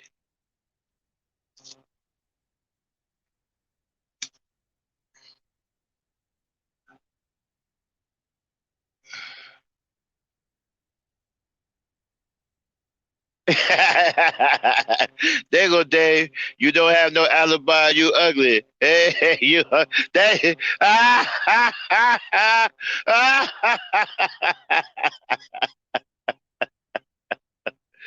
There you go, Dave. I couldn't get all of the words, but that's the one that stuck out in my mind. You ain't got no alibi. You ugly. Auntie said it too. You see, yeah. See, y'all know what I'm talking about. That's what they doing in Stomp the Yard. That's what they doing. Go look at that movie again. And tell me, don't you see the cheers that y'all used to do when y'all was young girls? Tell me, don't y'all see the same movements, the same hand clapping style?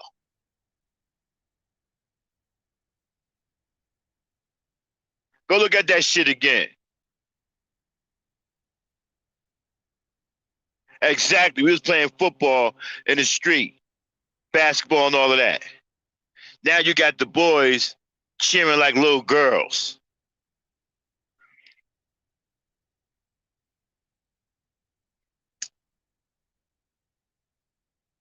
You know, Dr. Francis Cress Welsing talked about a culture that came out of prison, right?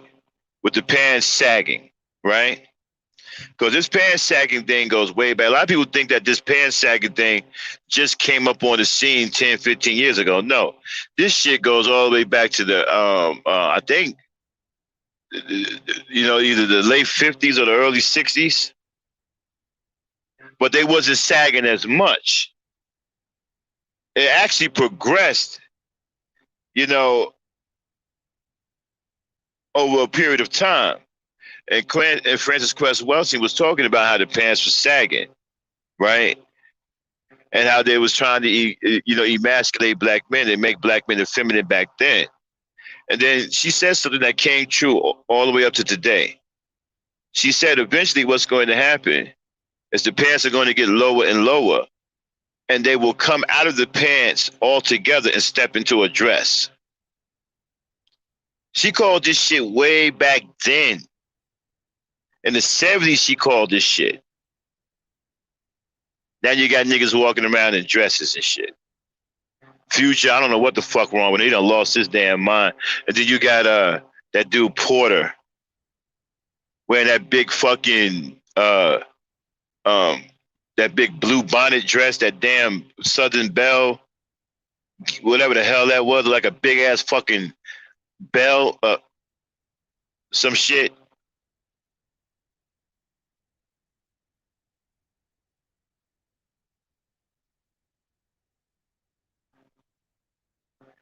No, she saw. You know, you can look at the progression. You know, when she was watching this culture, because she knew it was a homosexual thing, right?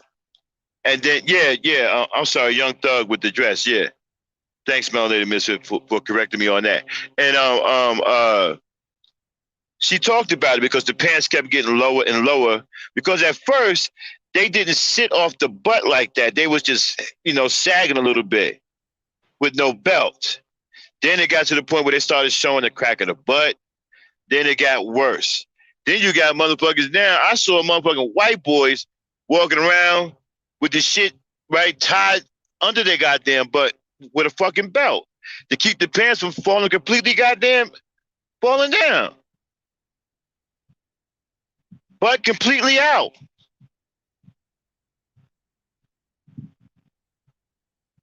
And this is going on in front of our face. Our boys are running around with their butt out. And she said, what's going to happen, and I remember saying this, eventually they're going to come out of the pants altogether and step into a dress. And that is exactly what happened.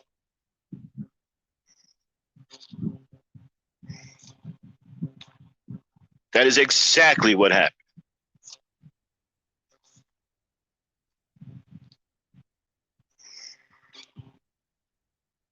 Yeah, all these dudes wearing dresses and shit. Fucking what's that dude? Ben Raines?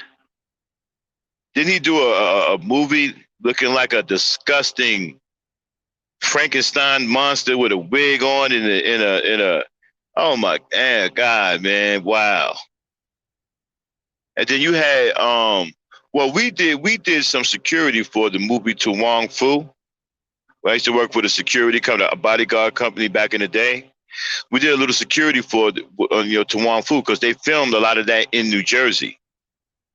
There's a famous Cantonese restaurant in McGinley Square, right, where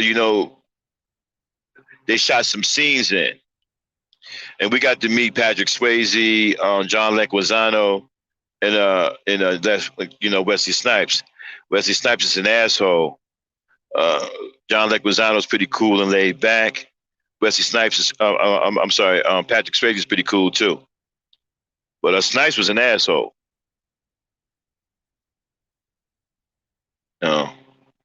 That's when I used to do. I used to work for a bodyguard company back then. But anyway, so we did a lot of security for some celebrities. I also did security for Take Six when they came to Jersey. I did security for them too. Got to meet Mark Kibble, Claude McKnight, a whole bunch of them.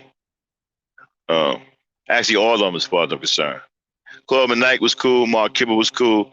But I forgot the light-skinned brother name of the group. He was a bitch. He was a bitch nigga.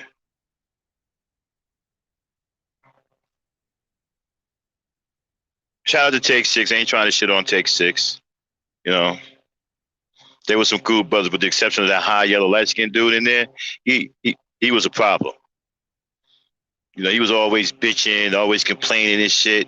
He was a diva. The rest of it was cool, but he was a diva though. Claude McKnight was cool. Mark Kibble and his brother was cool. It's just that high yellow light skinned dude. He was the diva out the group.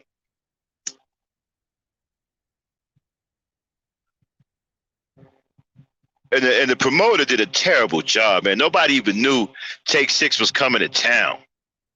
When we opened up at the church that they did the concert in, man, it was like 20 people in the crowd. It was like, where's everybody at? And the dude who promoted it, he was a white dude. He didn't know how to promote nothing. Nobody even knew they was in town. So we went out and started spreading the word the night of the concert. So while they was in there singing, we had brothers going out in town, riding around. Hey, Take Six is in town. Take Six is in town. Take Six is in town. And we ended up getting some more people to come and pay at the door.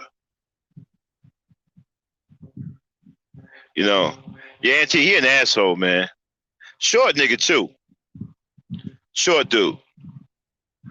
And you know what? They're not these movies make you look certain ways. They got a way of making you look bigger, making you look taller, and all that, making you look buff. He don't look nothing like that in real life. He's a short, little, slightly built nigga.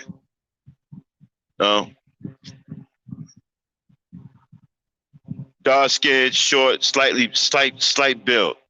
He ain't all that. They do a lot of things in these movies to make these guys look bigger and taller and all that shit. They got a lot of things that they can do to change your appearance or make you look taller and bigger than what you really are. He ain't even built like that. He's a short little nigga with an attitude and a slight build. Patrick Swayze is also a short white boy. He's a short white boy too. John Leguizamo is skinny as hell. You know what I'm saying? They just like regular people. You're like, damn, these niggas are stars. You know what I'm saying? They didn't look like nothing, man. You're like, okay, I was expecting something else. These like regular folk, man. They're like, man, these people are stars. Yeah. Nah, he ain't no big dude, man. He ain't no big. That's the movies doing that. Trust me, that's the movies doing that. They got things that they got ways that they can do. They got ways that they can do with the camera, to make you look taller. They got things that they can do to make you look bigger than what you really are. Nah. A lot of that stuff is tricks that the movie industry do. Like Michael Jai White. Michael Jai White's a buff dude, but he ain't as buff as what they showed in Undisputed. I mean, goddamn, in Undisputed, he looked like the Incredible Hulk. Yes, she is. She's very tiny. So is her older sister. You know, the one that dated that was married to the white man that died. She tiny too.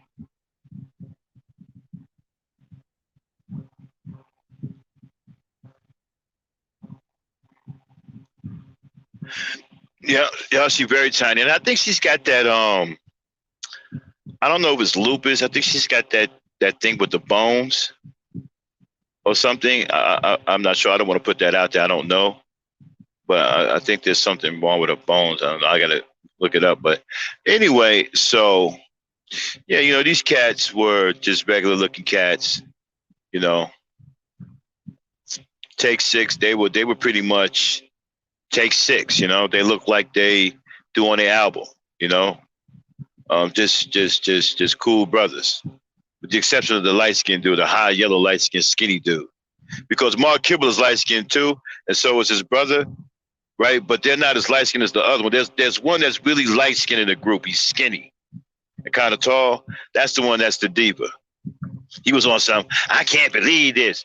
We just did a big concert in Atlanta in front of 60,000. Who they think we are? We did. I mean, he was complaining about everything. But you know, I understand where he's coming from because the promoter didn't promote the concert. I mean, when they started the damn singing in the concert, man, it was like 20, 30 people in there. Like, wait, where's everybody at? You know, eventually though, you know, as the word got around, it filled up though. It took a while, but hell, by the time it filled up, they were halfway through the concert.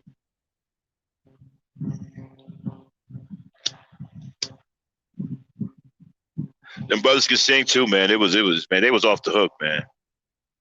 You know, sitting back there backstage watching them, you know, being back there with them, you know, they get ready, you know, they hit that stage, them brothers was killing it. They was killing it.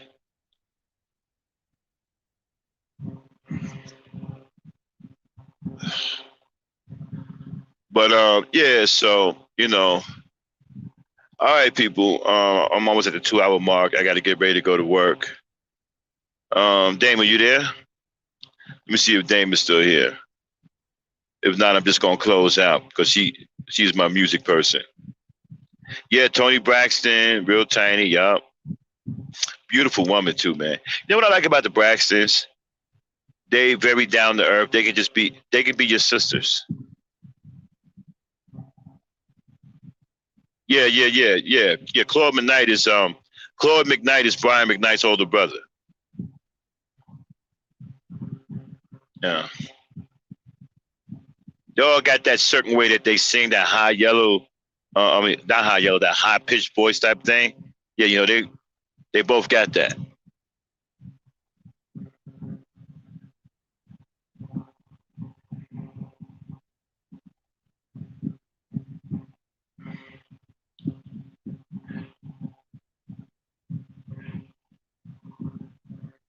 Well, Leguizamo, right? I mean, he was cool. I mean, you know, he didn't show it back then. You know, he may be showing it now, whatever. But you know, when we met him on set and we were doing security, you know, he came off as pretty cool. I guess you know you don't want to show no racism or whatever, but you know, he came off as pretty cool, man. You know, he wasn't tripping, man. You know, back then. But I'm not saying that you're wrong. You know, he probably did say. I didn't hear him say that, but he probably did. I'm not putting it past none of these dudes.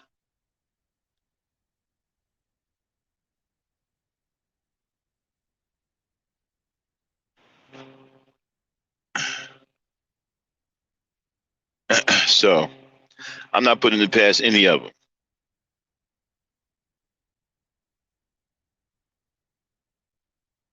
So yeah, so okay, we covered everything. I talked about the black woman being above a ranking system. Went on a hellacious rant, but some of y'all missed. You're gonna have to do the playback, to, you know, to catch it. Um, Now we just talking casual. We just kicking it right now. I got a little bit more time to kill, so I'm just hanging out with y'all right now. Just you know, kicking the Willy Bobo. That's what we call it back in Jersey. You know, casual talk, kicking the Willy Bobo.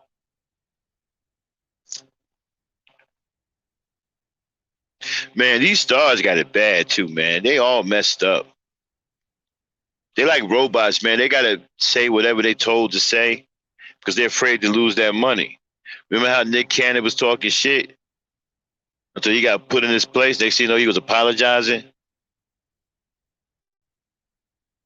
See, black dudes got a habit of calling something theirs that don't belong to them. Have y'all noticed that? Negroes always calling something his that don't belong to them. Nick Cannon talking all the stuff about this my show, this my no, it's not. If it was your show, then what happened to you wouldn't have happened. I'm gonna tell you what I'm gonna call. That's just what we do, man. You know, we kick the Willy Bobo. I don't know. You know what I'm saying? You know, it's just what it is. But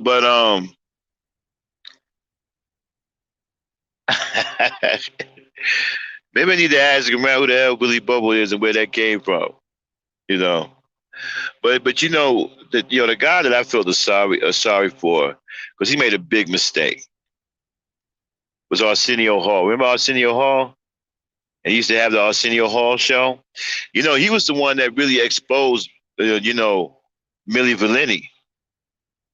Because after they went on the Arsenio Hall show, people was questioning whether they could sing or not.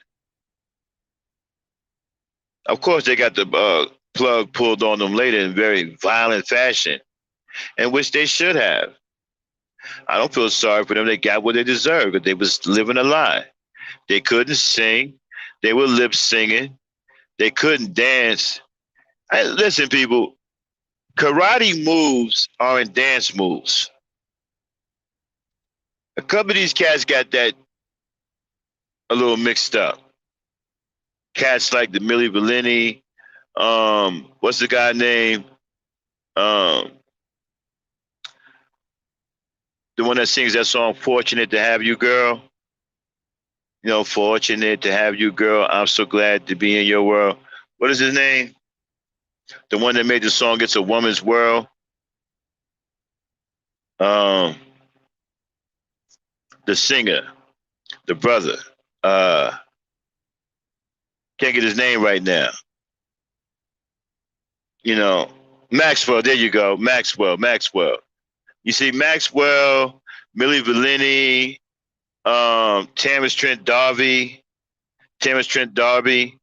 They all got a problem with dancing. They seem to think that karate moves and kung fu moves are dance moves. Those are not dance moves, bro. You can't get on stage and start busting roundhouse kicks and front side sweeps and jump kicks talking about you dancing. It's looking like you're having a psychotic episode. Think about that, right? You dancing this shit, right? Say, ladies, you dancing with your man at the club, right? And all of a sudden, he start throwing punches. He doing boxing moves. And he mess around and tag you in the chin. Look, man, you guys can't bring sports moves and kung fu moves into dancing. It looks like you having a psychotic episode. Learn how to dance. I mean, just do a quick two-step. Nah, they was some bums. Some white dude got off the beach. They're from somewhere. I don't know if they're from Belgium or I don't know where they come from. I know they're foreign. I just don't know where. But they got jacked when he pulled that plug. When that real started skipping, they were doing that concert, that big ass concert. I think they was in Belgium. You know what I'm saying? All of a sudden that motherfucker said, "Girl, you know it. Girl, you know it. Girl, you know it. Girl, you know it. Girl, you know it." The niggas started running around on stage.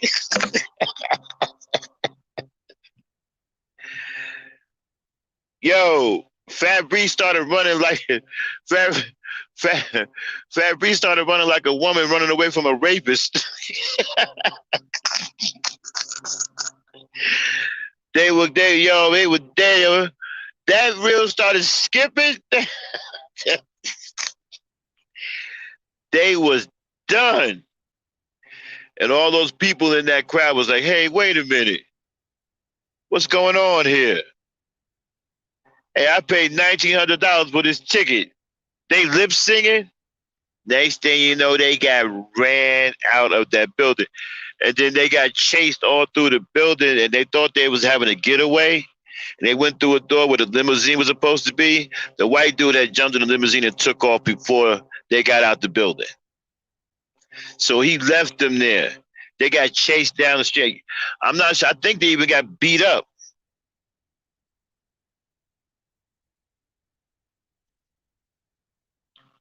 Yeah, man. I think they got beat up. I mean, they looked crazy as hell. Like I said, what killed me was I think Fabrice was talking one time, right? When they were doing an interview. The nigga said he was working hard on dancing. Nigga, you doing front side sweeps and karate katas. Maybe you got the game. Maybe you don't understand what dance really is. And the nigga said he was working hard at it. Oh yeah, man, they tickets were crazy, man. Some of their tickets was like $2,000, I heard. Cause they were huge, they were big. Milli Vanilli was like the biggest thing. I mean, for a minute, they was like ridiculous. I mean, they won Grammys, they won every damn thing. I don't know if they won Grammy. No, not Grammy. They won, yeah. It was a Grammys. I don't know. I don't keep up with these award shows, but I know they won a lot of awards. You know, and they were like ridiculous. They were on top of the music game. They were gods.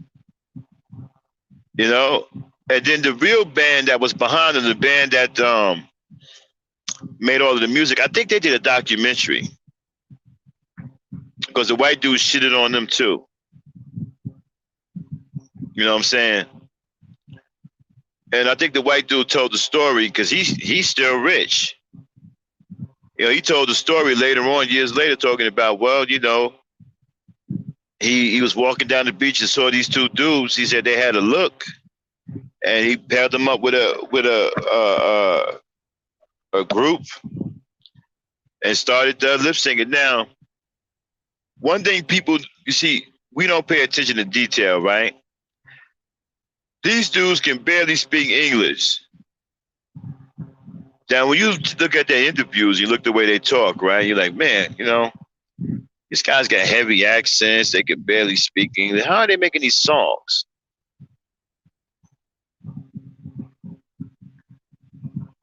And think about the songs they making too, right? These dudes from a foreign country, right? They making some hood songs and shit. Like y'all from some dusty ass beach halfway across the world. How are you making hood songs? And how is it that you know hood slang when you can barely speak English and you got a heavy ass accent? I mean, their accent was heavy as hell. They couldn't even talk, but yet they making these songs. See, Arsenio Hall was the first one that was suspicious of him. And when they refused to sing, because Arsenio Hall,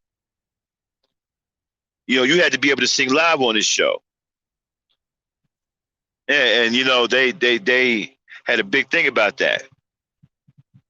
Speaking of Arsenio Hall, let me get back to what I was about to say about Arsenio Hall. We got sidetracked with these phony Milli Vanillis and they fake ass karate dance moves. But Arsenio Hall to me made a big mistake. Trying to show Black America that he was down, he was pro-Black and all of that. And he let Louis Farrakhan onto the show after they told him that if Farrakhan came on that show, they was going to cancel that show. Now, I'm cool with him being pro-Black, but here's my problem with it, though. I think that he should have found another way to do it.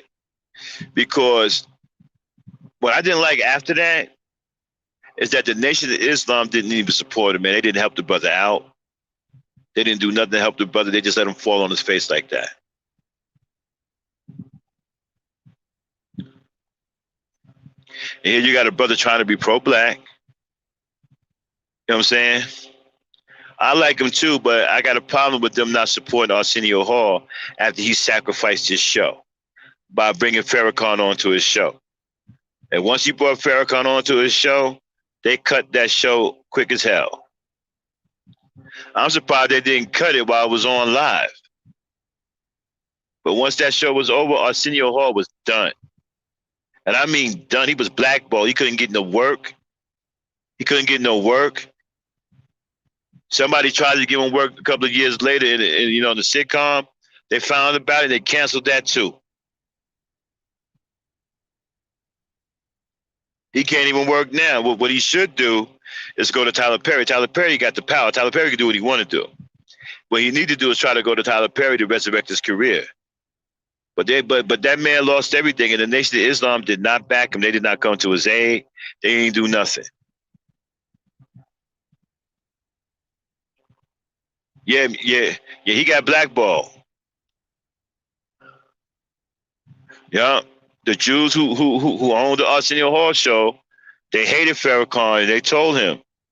And Farrakhan, when he came on the show, he even said it. They told you that they're going to end your show. But even Farrakhan knew about it. And when that show was over, that was the end of Arsenio Hall. I'm talking about all across the board. He couldn't get work. He still can't get work. He still can't get work. But he can get work with Tyler Perry. You know, Tyler Perry don't rely on support from Jews. That's what I think he should go, to get his career back. But I'm telling you, and I did not like the fact that the Nation of Islam did not come to his aid. They did not help that brother.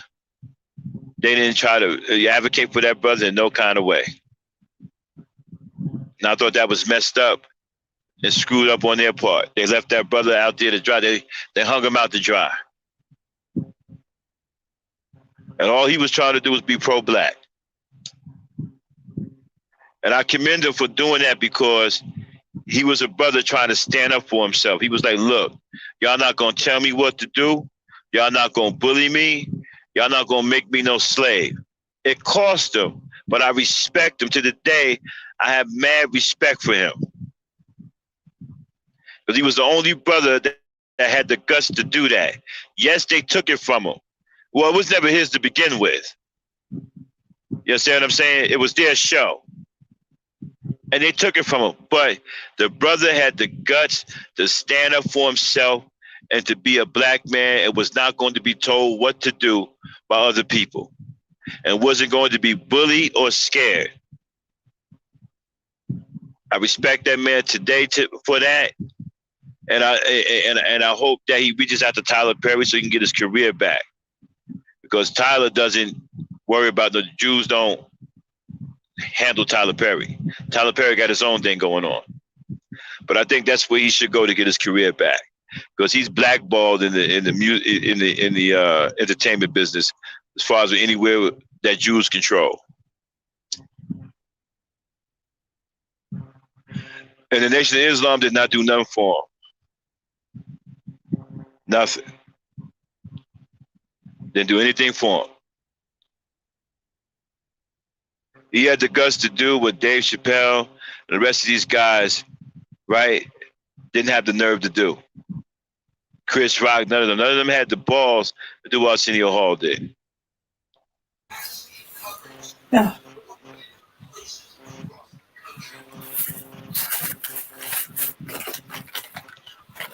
I respect that brother even to the day.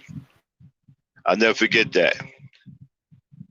That's a black man that stood up for himself. While all the other brothers was cooning and kowtowing and wearing dresses, this brother stood up for himself and went out like a soldier. And my only complaint about it was the Nation of Islam did not help him out. They didn't do anything.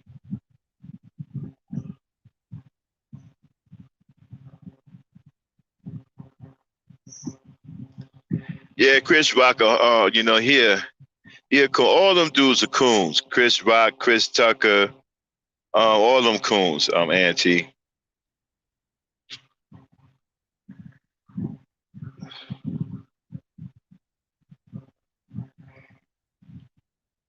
Dave Chappelle tried to get his way out of it by acting crazy and whatever. That didn't work. If I'm not mistaken, didn't they just shut down something he just did?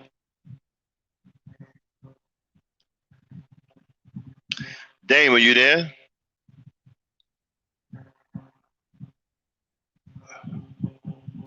Yeah, I'm here. Did you finish doing what you're doing, or you still at the doctor's? I'm through at the doctor. Yeah. So we did you hear some of the rant I did? Yeah, I heard some of the rant you did. Give me your thoughts on it. Well, I definitely think that we gotta stop falling into that system trap with the numbering and rating ourselves. Uh, and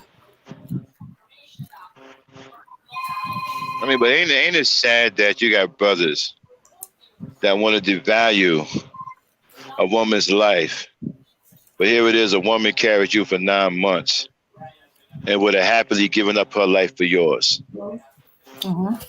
And that's the thanks that you give women who are willing to do that for us.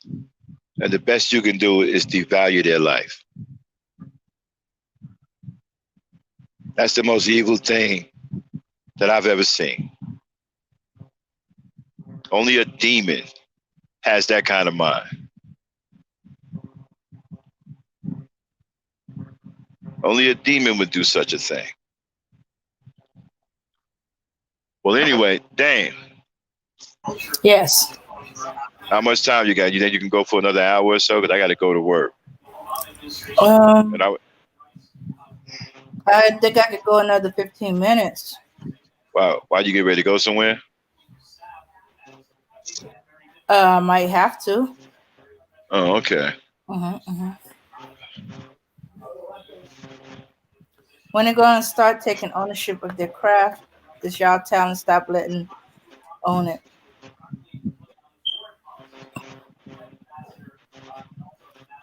All right. Well, I have to go. I got to get to work. So I wanted to keep the live stream going for another hour, but you don't have time. Mm-hmm. So let's just cue up the music and get on out of here. Y'all, I'm going to have to get on out of here. I got to get to work. Mm-hmm. I was hoping Dave could keep it going, but she's got some things to do. But, we'll get together again. Depends on how I feel. I might do something late at night, or if not, the next time you see us is on Ladies' Night. But replay this back. Think about some of the things I said. I meant everything I said. Everything came from the heart. I love my black women. And can't no number system outrank you. And can't nobody devalue your life. And I just want to say peace, power, and unity, everybody. Thanks for coming out. Dang, cue up the music. Let's get on out of here. Okay. We'll see y'all again on Ladies' Night. Thank everybody for coming in. Yeah, son. There's mad kids out Peace, there. power, and unity. Bro, yeah, and I've been doing this for a long time. Shooting game going fine. Alright. And this is the year when mad cats get peeled. I'ma spark this line, kick the real. Bang them out. With all this chaos in the realms of the street, your local street guard got to make heads speak. The average Joe's far too slow for the getting broke. You better know, when I hit the streets, I like to glow, I like to glisten. And at the same time, stay low, listen, motherfucker thing. I'm pursuing the dope. My stilo is symbolic to a kilo. Cash is popping, cokies cooking, beans copping. Ain't that some shit? A player that's used to living rich is now a sticky kid. Caught up in a ditch. In 94, Giuliani kicked down the door. In 95, niggas flip to stay alive. Peeling caps while I laugh. In the stats, the phone in the app. Remy in the glass, off the boom, then I'm glad. They wanna confine me, sneak up from behind me. Bust a cap in my back and put me where they can't find me. They hate to see a young player pay. I don't wanna see that. They rather see him spray. But I'm like Diddy, a Terminator, squeeze the lead off. Using verbs and nouns like rounds to blow your head off. Hitting up spots, heating up blocks. Investing in stocks like Colombian blow crops. I'm out to get cream and ain't no doubt in my mind. Fuck this broke shit, I'm hit, I get down for mine. I get down for mine. I get down for this. And the money I get down for mine. I get down for mine. I get down for this.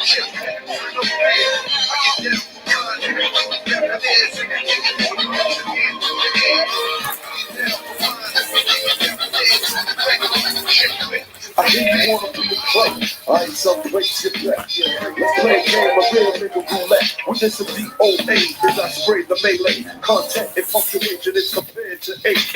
You in a J. Overdose for pure funk. I'm fucking off like Tommy Gay. But home is a boot smoke. Decapitated rappers in my trunk. I'm sick, pumping skunk, bouncing with my click, popping mega jump. I'm getting back while these clowns be zigzagging. When you talk about putting keys, come on, you're nickel bagging. I'm blasting off wigs and making doubters believe it. You see, I was packing heaters when jumpers was banging cheerleaders. Ain't nothing changed, still the same in the rap game. I'm known for banging rookies out the frame. Y'all done forgot who was the pimp from the start. Sipping vintage wine and eating all a cup. I'm phenomenal from the abdominal. Far from comical lyrics and sticking the brains like particles. Never sleep. I'm bringing the drama to the street with techniques and rolling in fleet. Ain't nothing sweet about the street, so I'm poetically ill. I'm pure like cook up and lyrics shine like fish scale. I got the banger at your throat and you ain't showing no signs. Can't depth, let them know I get down for mine. I get down for mine. Degradation.